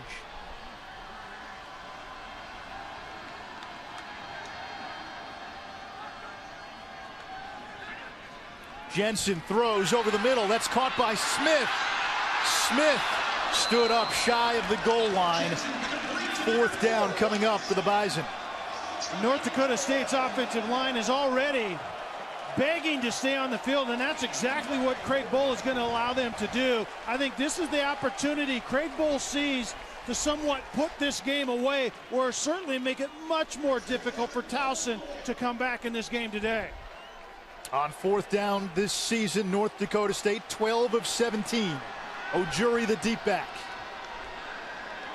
Let's see if they try that right side with Big Billy Turner anchoring the line. Ojuri's going to try to run behind Turner, and he's been stopped.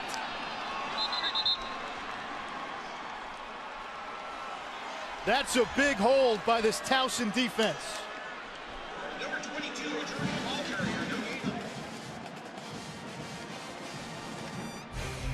the Tigers come up with a 4th down stop, and Towson still has a pulse with 2:57 to go in the 3rd. The NCAA FCS Championship game is brought to you by the Quicksilver Card from Capital One.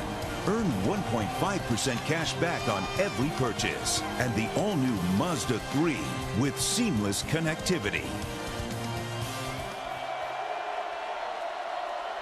Towson pinned at its own 1-yard line. 99 to go, down 3 scores, late 3rd quarter, FCS championship game. Terrence West stopped right at the line of scrimmage, 2nd down and 10. Let's take a look at that last stop. This is actually a guard right here that's at fullback, Tyler Gimestad. He's going to get up inside, and angles and inches make a big difference. The running back actually just needs to stay a little bit more outside. That's where that big guard become fullback got a little bit more push, and Ojiri just bleeds inside a little bit and just doesn't finish it off. Angles and inches in tight spaces on the goal line are the key. Right now there's an injured North Dakota State player being attended to. That's 93, Cole Jurek. He's had issues with his shoulder the last couple of seasons. In fact, got a couple of braces to keep those shoulders together. A 3-year starter, part of an experienced defensive line. Both DNs are 3-year starters. And the 2 D tackles, Levon Perry and Ryan Drevlo, four-year starters. Yeah, experience on the line of scrimmage offensively, or in this case defensively, makes a huge difference.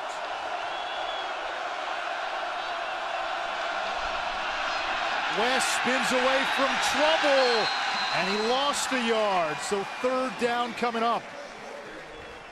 Terrence West barely got out of the end zone, and North Dakota State's defense obviously knows that they want to run the football down here. You can see Anthony Davis, the guard, is pulling and trying to create some room, but West was fortunate to get out of the end zone right there. One thing you got to be wary of, if they don't get a first down here and you have to punt, down 3 scores, the way North Dakota State can chew up clock, Towson might not get it back 3 more times. That is a great point. I totally agree with you. Here's West. He'll try the outside, hurdles over Heagle, and West at least gives the punter a little bit of breathing room as he picks up 6. And with that run, Terrence West has crossed the 2,500-yard mark for the season. And that was all about West right there. I mean, there wasn't anything to get, and good running backs create their own yards, and number 28 did it on that play. Well, they've got Connor Frazier back deep. He's the quarterback, the backup quarterback, and also a wide receiver, so Towson might be up to something here. Frazier will kick it, and that goes out of bounds inside the Towson 35, marked out at the 31. Kelly, if you're going to punt it, why not use the punter? You know, that was one of those things I think they trust Frazier back there with the football maybe more than they do their punter. That was really interesting. For a full recap of all fall football championships, visit ncaa.com. You can also get up to speed with previews and the latest news on the upcoming winter championships. Log on to ncaa.com, the official online home for all 89 NCAA championships.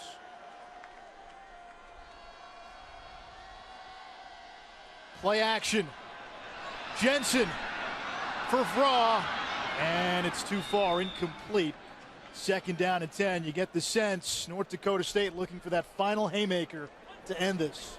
Yeah, in the short field, they certainly were wanting to hit a big play right there. And when North Dakota State has possessed the football for a little longer in this second half, their run game has really got on track. 18 carries, 164 yards, over 9 yards a carry. So in the first half, it didn't really look that good. They just simply didn't have enough plays to get it going.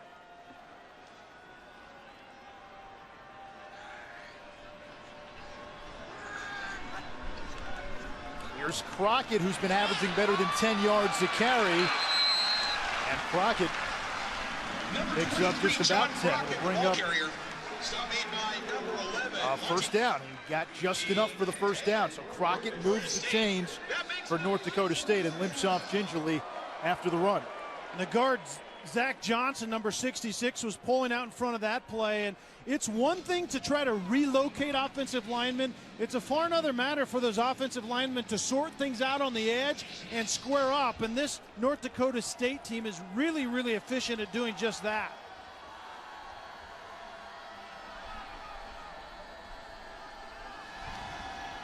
Play action.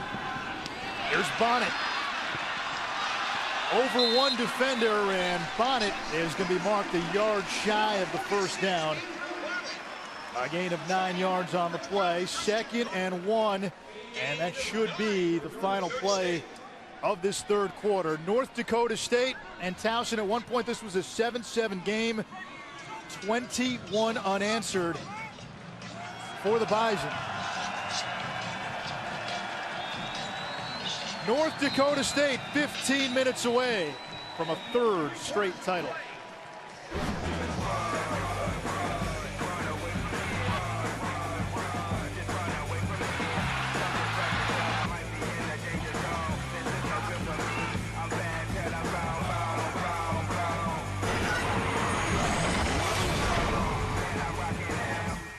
Anish Shroff, Kelly Stauffer, Kara Capuano.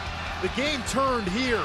Second quarter, Towson's field goal block. Kyle Emanuel picks it up, takes it down to the Tiger 5-yard line. That led to a North Dakota State touchdown.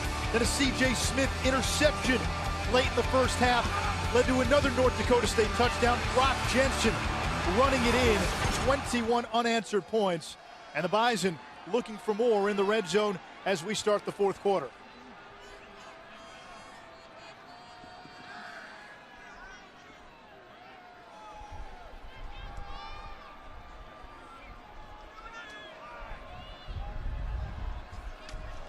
Here's John Crockett. And Crockett dives to the 14, or rather the 9-yard line. It's a gain of 3. A first down for the Bison, first and goal. First quarter, North Dakota State 69 yards, 65 in the second, and then the offense came to life in the third. Yeah, and they possessed the ball more in this second half, so that third quarter has taken off when that Bison run game started going downhill with more looks up front by that offensive line. Here's Sam O'Jury. Ran into his fullback Grothman, got spun around, and he takes it to the 6-yard line. Second and goal. And the nature of what North Dakota State does, defensively as well, but certainly offensively, is they just wear on you. Towson really hasn't had the opportunity to do that much in the second half because North Dakota State has possessed it through their run game. North Dakota State averaging almost 8 yards per play.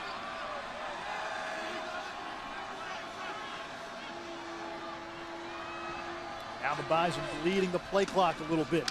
O'Jury up the gut.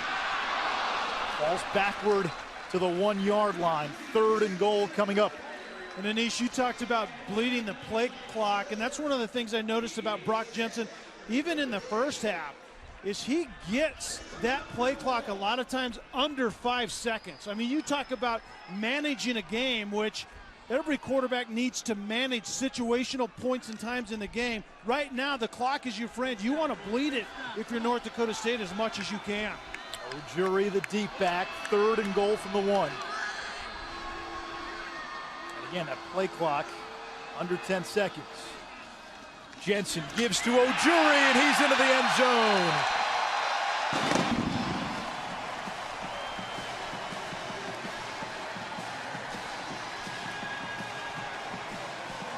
Tenth rushing touchdown of the season for the senior Sam O'Jury. And that is now 27 unanswered points from the Bison of North Dakota State.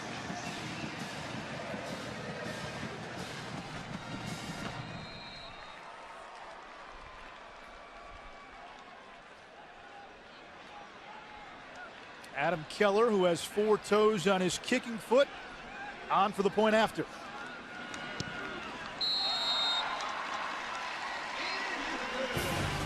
The pendulum swung toward North Dakota State in that second quarter, and it has not swung back.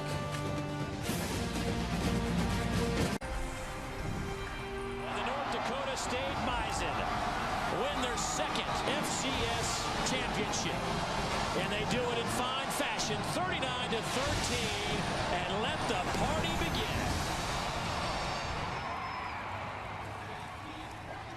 North Dakota State, their fans have come en masse to Frisco, Texas, and the Bison a little more than 13 minutes away from celebrating a third consecutive FCS championship. Craig Bowl, Wyoming bound. He'll be the Cowboys' next head coach, taking a lot of the staff with him. 35-7, the Bison have scored 28 unanswered points. Ryan Dowling from his own 2. And Dowling tripped up as he crosses the 15-yard line. Sunday on ESPN, it's the MAC against the Sun Belt. Ball State, Arkansas State in the Go Daddy Bowl that comes your way Sunday at 9 p.m. Eastern on ESPN.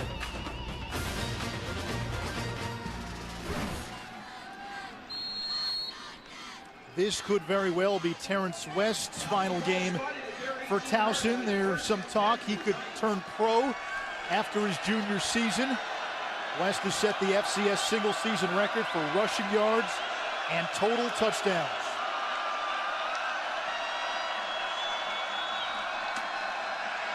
Peter Athens to the air, finds Andre Dessenberg at the 31-yard line. It's a first down for the Tigers. And certainly Towson needs to put the ball in the air right here, and this isn't exactly their wheelhouse, but I think Peter Athens is greatly underrated as a passer. Very good presence in the pocket, very good arm. Athens back to the air. That's caught again by Dessenberg. That time far sideline. We mentioned this could be West's final game. Here's a kid who almost by chance ended up at Towson. Clemson was recruiting him, interested, never offered a scholarship. He tried to walk on at Maryland. Then Ralph Friedgen was fired, and that never panned out. And a whistle blows before the play. There's a flag.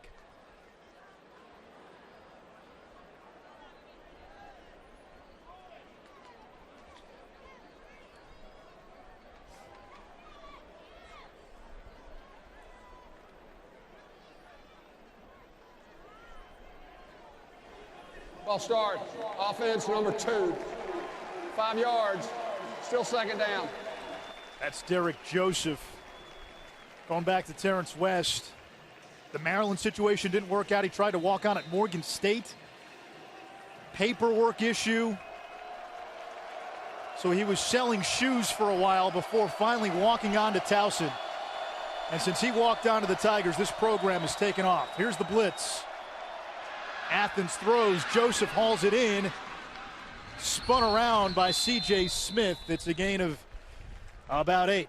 Carroll with more on Terrence West.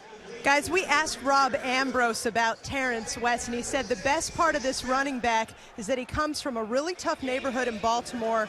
He knew he needed to focus on his academics, and he's going back to where he's from to try to make a difference in the community and send that message to others. Bison bringing pressure, incomplete, intended for Dowling. 2nd down and 10. And I think his skill set translates really well at the next level, and you wonder why a kid in the FCS level would come out early, but this is a Division I FBS player right here. He does so many things extremely well, and the wear and tear on a running back's body is one reason I think you make an exception to jump early to the next level.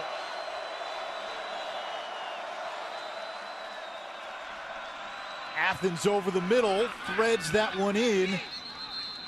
A gain of 7 yards. It's Connor Frazier on the catch. You know, to your point, Kelly, West has been called the best running back prospect at the FCS level since Brian Westbrook at Villanova. And West said he'll address his future plans after this game. Towson still holding on to a thread of hope here. Athens back to Frazier, and he's across midfield. And you can see Peter Athens in this situation, is his throwing ability. He's very accurate, actually has a pretty compact release as well. They haven't needed to do this type of thing very often because they have a guy named Terrence West in the backfield with him. I think Randall Harris, number 62, the right tackle, jumped that particular time. Prior to snap, false start, offense, 62, 5 yards, still 1st down. That was Harris. And, you know, we talk about West's odyssey. Peter Athens has had quite the journey at Towson. He started his first 6 games as a true freshman in 2009, tore his ACL, missed all of 2010 recovering. Meanwhile, Towson finds another quarterback in Grant Elders, so when Athens is ready to go in 2011, he's a backup. Saw action in just 1 game in 2012, and now in the FCS championship game. Screen pass to West, who's run out of bounds at the 40 by Carlton Littlejohn. There you see another aspect of what Terrence West brings to the table, the timing to know how to set up the screen well. You don't get out early and you don't want to be late. A screen needs to be on time, and Terrence West just has a feel of the game of football. He also pass protects very well, so they will certainly like that at the next level.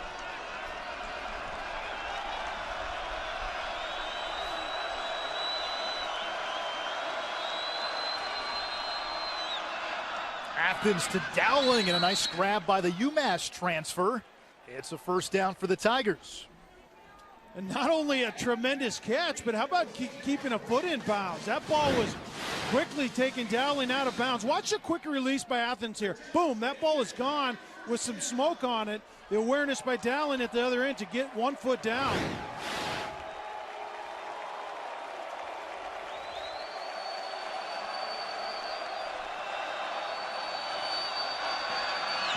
Athens to Frazier. And Connor Frazier, the hero of the semifinal win against Eastern Washington, picks up 14. It was Frazier who ran for the game-winning score with 17 seconds left in regulation against the Eagles up in Cheney. And Frazier played the entire second half as the quarterback. Cole Jurek back down on the field for North Dakota State. Will step aside with 10:21 to go in regulation. BCS Megacast allows you to watch the BCS Championship 8 different ways. You can watch the game on ESPN, on ESPN2 BCS Title Talk, ESPN News, BCS Film Room. Goal Line is your command center. ESPN Classic gives you all the sideline sounds of the game. And then on ESPN3, we've got the Spider Camp, Campus Connection, and hometown radio calls. Wow.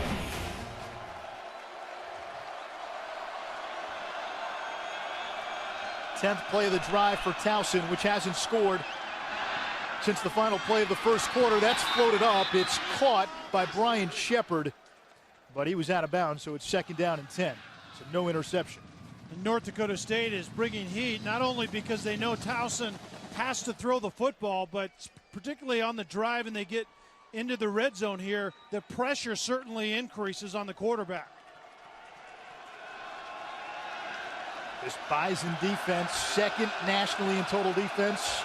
First against the run, top 10 against the pass. Athens under pressure. Incomplete, intended for West. Third down and 10. Ryan Drevlo that time from his defensive tackle position. That's the second time Drevlo's gotten fairly quick pressure onto the quarterback, Athens. Rob Ambrose looking on. What a job he's done turning this program around. In 2010, they won one game. In 2011, they made the playoffs. Ambrose, the Eddie Robinson Coach of the Year winner.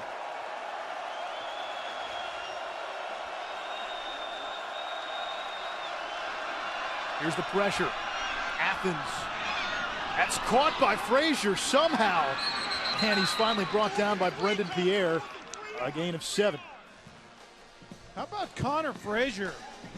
Had the game-winning drive 2 weeks ago in the semis as the quarterback, and then makes a spectacular catch right there. Snatches the football in very tight coverage.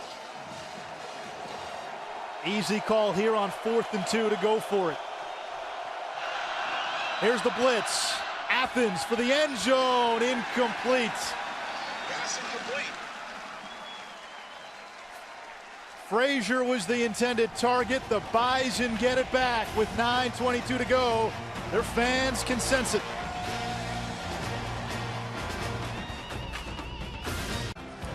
North Dakota State is looking to join Appalachian State as the only team to win 3 consecutive FCS titles.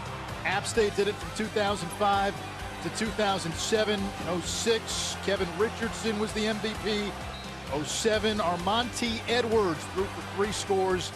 App State beat Delaware for its 3rd straight title. And North Dakota State on the verge of joining that list. Youngstown State, Jim Tressel led the team to 4 titles in the 90s, and Georgia Southern has won 6 FCS titles and went back-to-back 3 different times. Sam O'Jury uses the stiff arm. There is a flag way back at the 14-yard line as O'Jury gets out close to the 40. Personal foul. Number 86, lined up outside a tackle, blocked back below the waist. That's half the distance to the goal. Replay first down. Backup tight end Taylor Nelson flagged.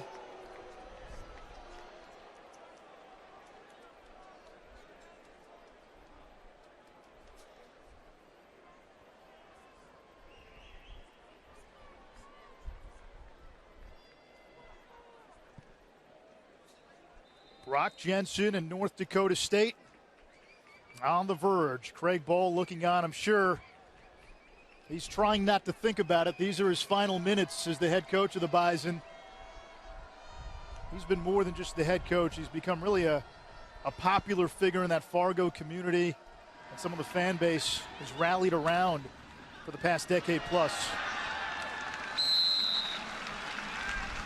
Number 22, Sam Jury with a pickup of 9. Stop made by number 13, Tellian Clark. Gain of 7 for the Bison. Craig Bohl, 3-time Conference Coach of the Year, looking to lead North Dakota State to a 3rd straight national championship. On December 8th, he was hired as Wyoming's head coach, and that's probably been one of the most impressive things about this postseason run for the Bison. A lot of distractions that could have been an excuse for a slip-up with the coaching change on the horizon. Chris Kleiman, the defensive coordinator, will take over as the head coach.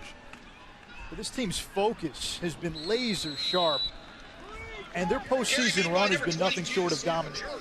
And I think really for 2 reasons. I think the way the coaching staff handled it was big time, because Craig Bohl talked about, you know, his experience with Tom Osborne and Frank Solich at Nebraska when Tom Osborne was resigning and wasn't going to coach anymore.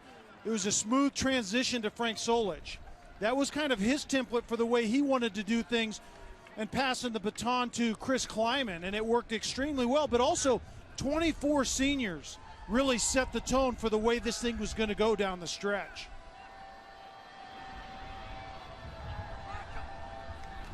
On 3rd and 7, Jensen will keep it. And Jensen picks up a 1st down. Let's go down to Kara. Just more on Craig Bohl and what he learned from Tom Osborne on how to have success. Number 1, know who you are. Number 2, play to your strengths. He said that the Bison, his goals have always been to be physical, be balanced, be disciplined. Some things will change in football, but he, like Tom Osborne, always hung on to the things that don't change. Yeah, Craig Bohl, in speaking to him a few times getting ready for this game, he mentions Tom Osborne and rarefied air and the influence that Osborne had on him as a person and a coach. And he actually reminds me dispositionally a little bit of Tom Osborne, that ability to be ultra intense but always poised. That's what you see out of Craig Bohl. And the interesting thing would be to see, you know, he's laid an amazing foundation in Fargo. Obviously, they're going to have their 3rd national championship in a row. So can Chris Kleiman keep that going? That's going to be interesting to keep our eye on. Yeah, Kleiman currently the defensive coordinator, but he's been handling a lot of head coaching duties behind the scenes. He's in the process of putting a staff together. He's had to maintain the relationships with a lot of recruits, as O'Jury picks up a couple. And I thought, you know, a couple of weeks ago when we were over in Fargo for the semifinal game, Cara Capuano, she asked Chris Kleiman a very good question. What's your stamp going to be on the team? And Coach Kleiman didn't have an answer for it. Continuity might not be a bad thing. Yeah. You might not need your own stamp, given the template that's in place that Craig Bohl put in over the last decade plus. And that certainly will be easy to do on the defensive side. Sure. You know, he's the defensive coordinator now, becoming head coach, but it's the offensive side. And it's all about recruiting. Their template for recruiting, and recruiting the Dakotas along with Minnesota and Wisconsin, they always think they can get blue-collar defensive and offensive linemen, running backs and linebackers. That's the foundation for the way they play football in Fargo currently. 4th down coming up for North Dakota State as the Bison closing in on a 3rd straight FCS championship. Kleiman's going to start hiring assistants as soon as tomorrow. Craig Bohl taking most of his North Dakota State staff with him to Wyoming.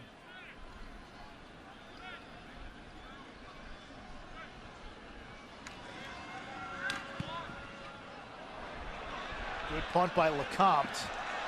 Dowling lets it bounce. And you can tell there's almost an air of resignation on that Towson sideline. In some ways, that punt right there by LeCompte kind of frames this entire game. A 66-yard boot by LeCompte. Towson pinned inside its own 5-yard line.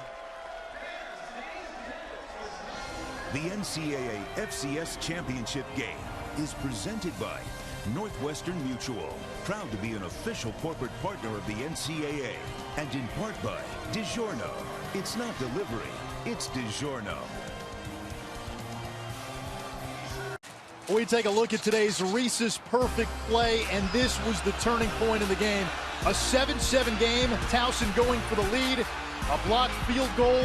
Colton Hegel had the block. Kyle Emanuel picks it up, brings it down to the 5-yard line, and then Ryan Smith on the sweep goes in for the touchdown. 14-7 North Dakota State, and the Bison have not looked back.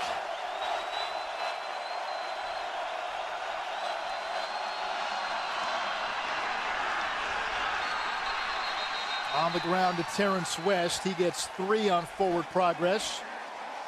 We remind you, after the game on ESPN3, it's post-game coverage for today's FCS championship game.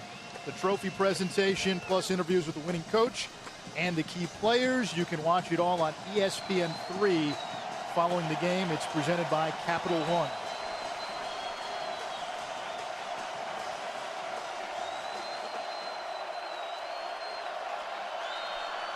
On 2nd and 7. Athens from his own end zone. Underneath to West. West using the stiff arm, and Terrence West run out of bounds after a gain of about 6, 3rd and short. The thing that's so impressive, Anish, about North Dakota State in this run is they do so many kind of hidden things well, as champions do. They play so clean. I mean, their offense didn't turn the ball over. They did have a drop pass. Jensen hasn't gotten sacked. Their run game's efficient, and their defense just doesn't allow you to extend drives. But the window of opportunity against a champion is just so small. It makes you play so efficiently. And Towson did for a while, but couldn't finish. Towson, first charge, timeout. The timeout will be 30 seconds. Rob Ambrose calls a timeout. 4th and 1 for the Tigers. When you look at the entire context of Towson's season, no shame in losing to what is an all-time team. This North Dakota State team, 3 straight championships and a perfect season to cap the three-peat. But what Rob Ambrose has done at Towson, this was a nothing program when he got there. 3 wins in his first 2 years. Now they've become a power in the Colonial, and they have staying power. This team is not going away. Rob Ambrose has built a program. He's put a foundation in place. And talking to him last night, he said one of the things he's going to do after the game, win or lose, approach Craig Bohl, pick his brain a little bit on building a program and what you have to do to get a foundation in place. On 4th down, Towson up the gut, and Athens gets the first down.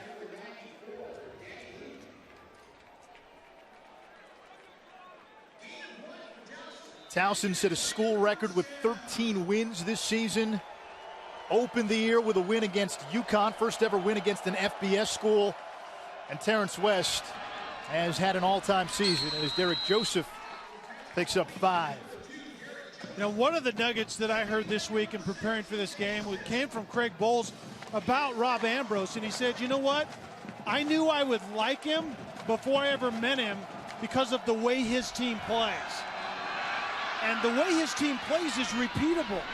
You know, it's a very physical style on offense, ball security, and then a stingy defense that creates negative plays. I mean, that travels really well, and that's exactly what prompted this run deep into the playoffs and has them here in this game today. This was a team that was 9-0 on the road this season as Athens picks up a first down. Blitz coming. Athens goes down.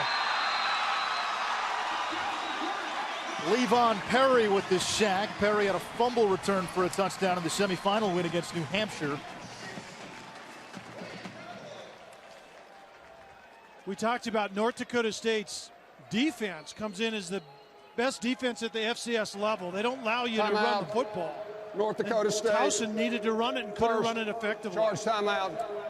The timeout will be 30 seconds. Only 3 times this season. Both teams have 2 timeouts remaining. Was Terrence West held under 100 yards. North Dakota State had only given up 3 100-yard rushers all season. you're wondering where that stands, West is at 99.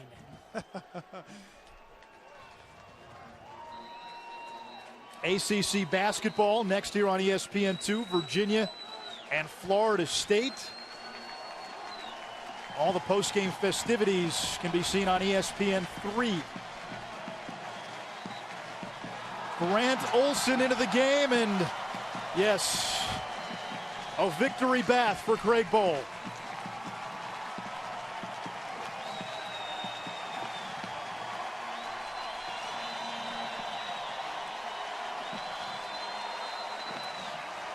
These fans get it. Some of the smartest and brightest and most passionate in all of college football.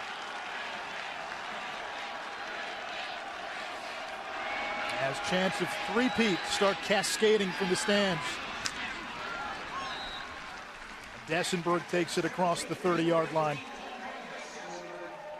North Dakota State will join Appalachian State as the only schools to win 3 consecutive FCS championships. Craig Bohl really built this North Dakota State program up. Attendance at the Fargo Dome at an all-time high. And as you can see, these fans, they made the trip. It's about 1,100 miles from Fargo to Frisco. And they're not only motivated to travel like that, but they're well educated. We saw that in the Fargo Dome a couple of weeks ago. They impact the game. No doubt about it. That is a tremendous home field advantage, but it's been an advantage for North Dakota State here today. This following has been very loud when they've needed to be loud. Their MO at the Fargo Dome is to make a lot of noise when the other team has the ball, and they are dead silent when North Dakota State has the ball, as Joseph remains on his feet. And finally brought down at the 49, a gain of 17. Towson not giving up, playing to the final whistle. Again, 1:45 to go in regulation. Complete post-game coverage on ESPN3. When we spoke to Craig Bohl a few weeks ago, we asked him how this Bison team stacked up against the last two. And he said, the last two, they won. So until this team won a championship, that would be the ultimate measuring stick. But he said this was the most talented team he's had since coming to Fargo as the new head coach, Chris Kleiman,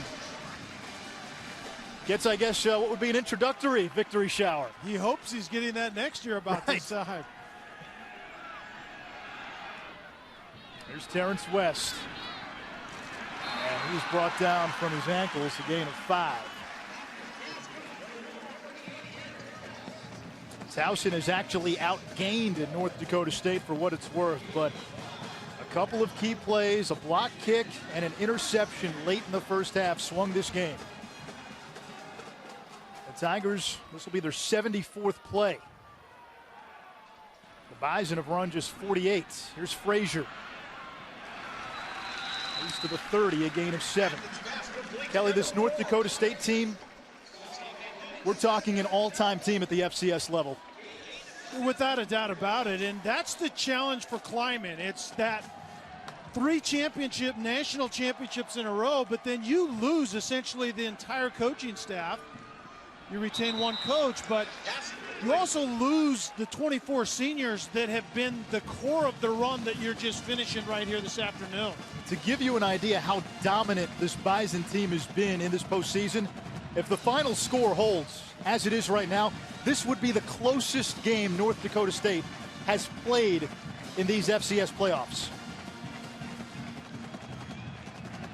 Wins of 31, 34, and 38 in the 3 preceding rounds.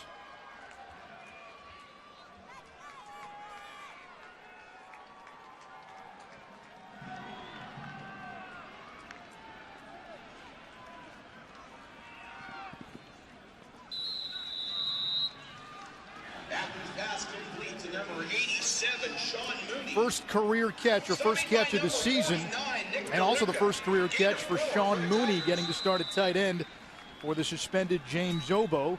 Towson continuing to go in the final 20 seconds. Here's the pressure. Athens down the sideline, and that's broken up. by Zach Colvin. 2nd and 10.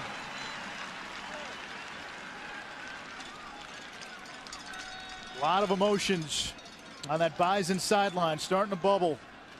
24 seniors, a head coach, and most of the coaching staff on its way to Laramie and Wyoming. 16 seconds away from a three-peat.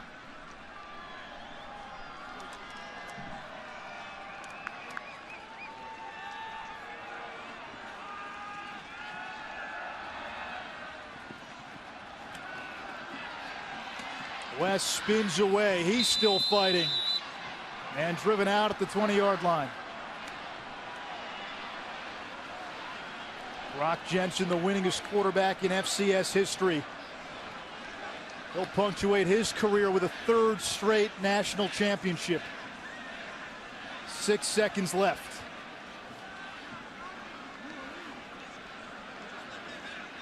Those eyes have got to be welling up.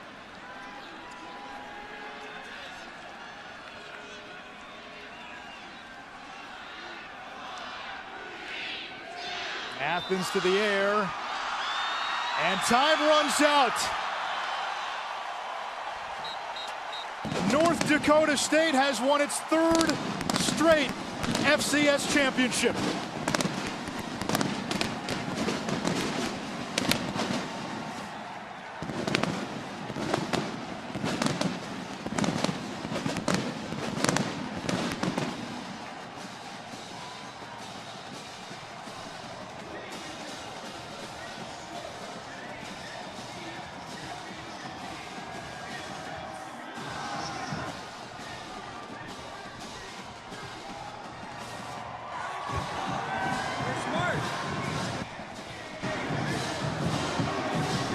Cara Capuano down to the field with Craig Bowl.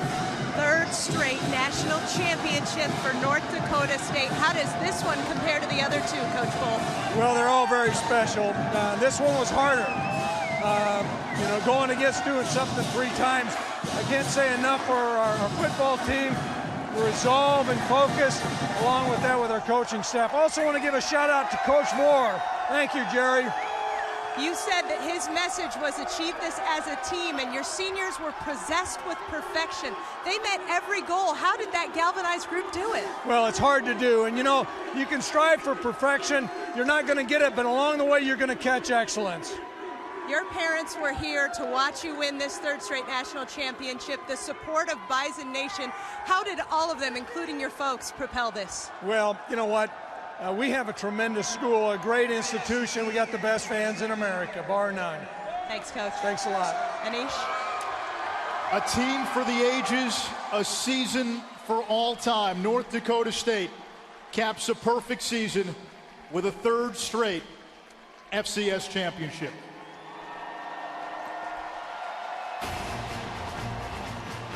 Your final score from Frisco: North Dakota State 35, Towson 7.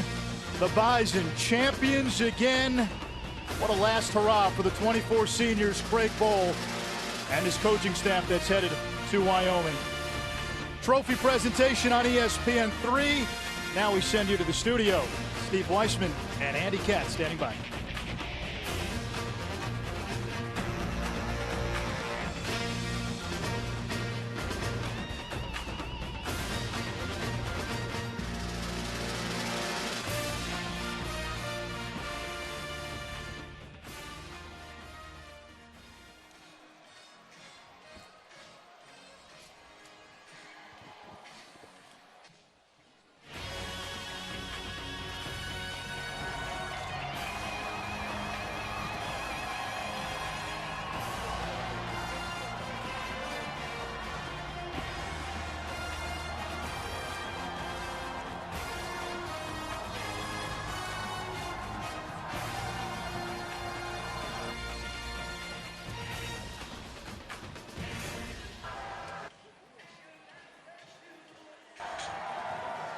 Great. Hey, guys, this is Kara. Can you hear me? I got you, Kara. Great. So the way that this is, the potential plan down here is that, and my RF is cutting out. Is that happening to you guys?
got to get Coach up here.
The ESPN3 trophy presentation is brought to you by Capital One.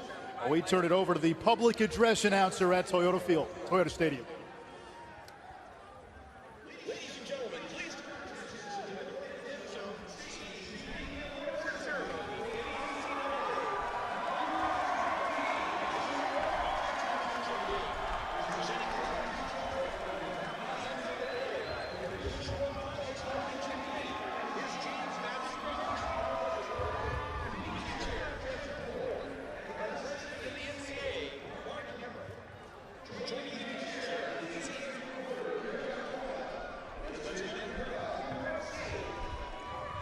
I don't think that they needed to tell everybody to direct their attentions to this end zone, because I've never seen so many attentive faces ready to celebrate a third straight championship.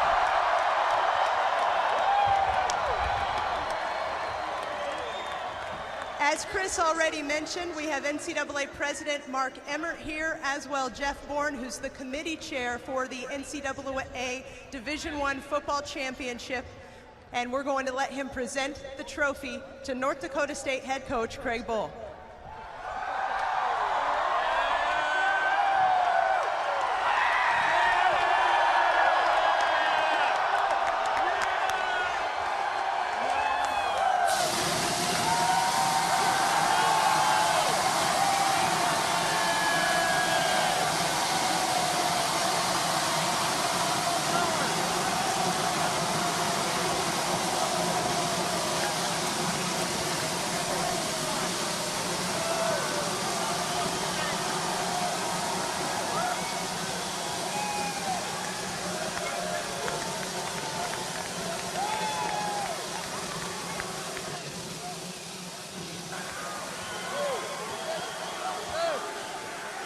I'm going to assume that Bison Nation wants to hear a few thoughts from Coach Bohl about this third straight title. Am I right?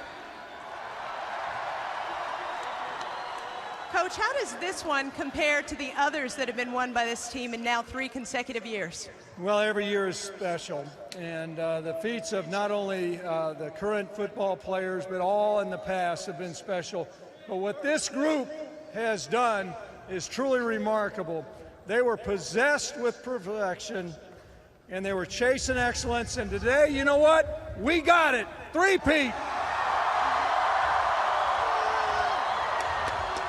During the postseason, we've talked a lot about this galvanized senior class, their leadership, not only leading you to perfection, but also leading you through potential distractions as you're getting ready to depart. What has their leadership meant to this group? Well, there's not a more solid group in America, and they were focused, poised, and locked in, and you know, the results show on the field. If there's a better football team in America, I sure haven't seen it right there. We want to take an opportunity now to introduce the game's most outstanding player. I don't think it will come as a surprise to the North Dakota State faithful that that honor goes to quarterback Brock Jensen.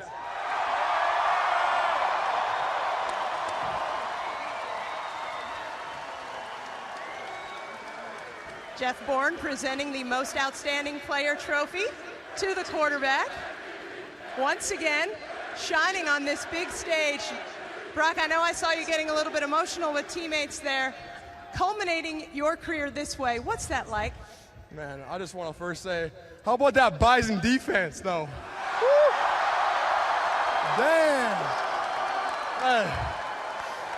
I just want to thank God. You can't dream up anything like this. I mean, being a part of NDSU and what we've done, I'm just so blessed, and I just thank the Lord. I thank all my teammates and coaching staff. We're part of something special here, and I'm just lost for words right now. I'm going to try you anyway. He talked about the leadership of the players. Give us a little bit more about Coach Bull and his entire staff and how they kept you all aligned on that goal. Hey, they are the best in the country, hands down. I'll tell anyone that. I'm telling the nation that right now. They're the best in the nation, and we're thankful to have them. And this has been the best 5 years of my life.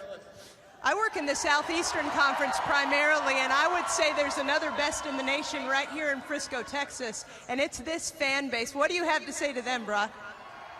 That's what it is right there.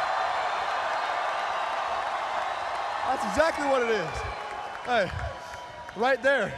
You can't explain that. It's something special here that we got within this team. NDSU, the fans, it's unbelievable. It's unbelievable. Congratulations, Brock. Congratulations, Coach Bull, and congratulations to the entire galvanized North Dakota State Bison. Third straight championship in a row, just the second team ever to accomplish that feat.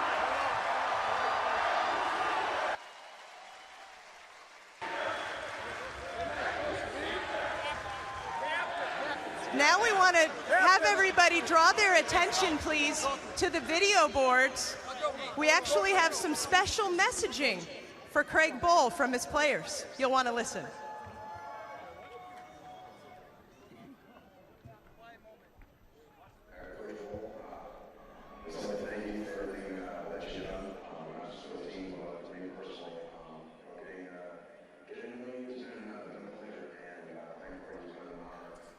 Yeah, I got you.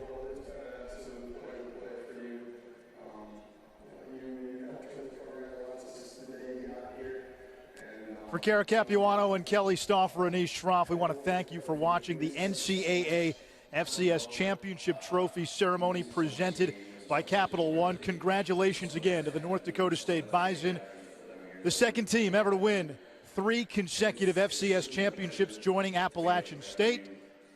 And Brock Jensen, the most valuable player of the FCS championship game for a second consecutive season.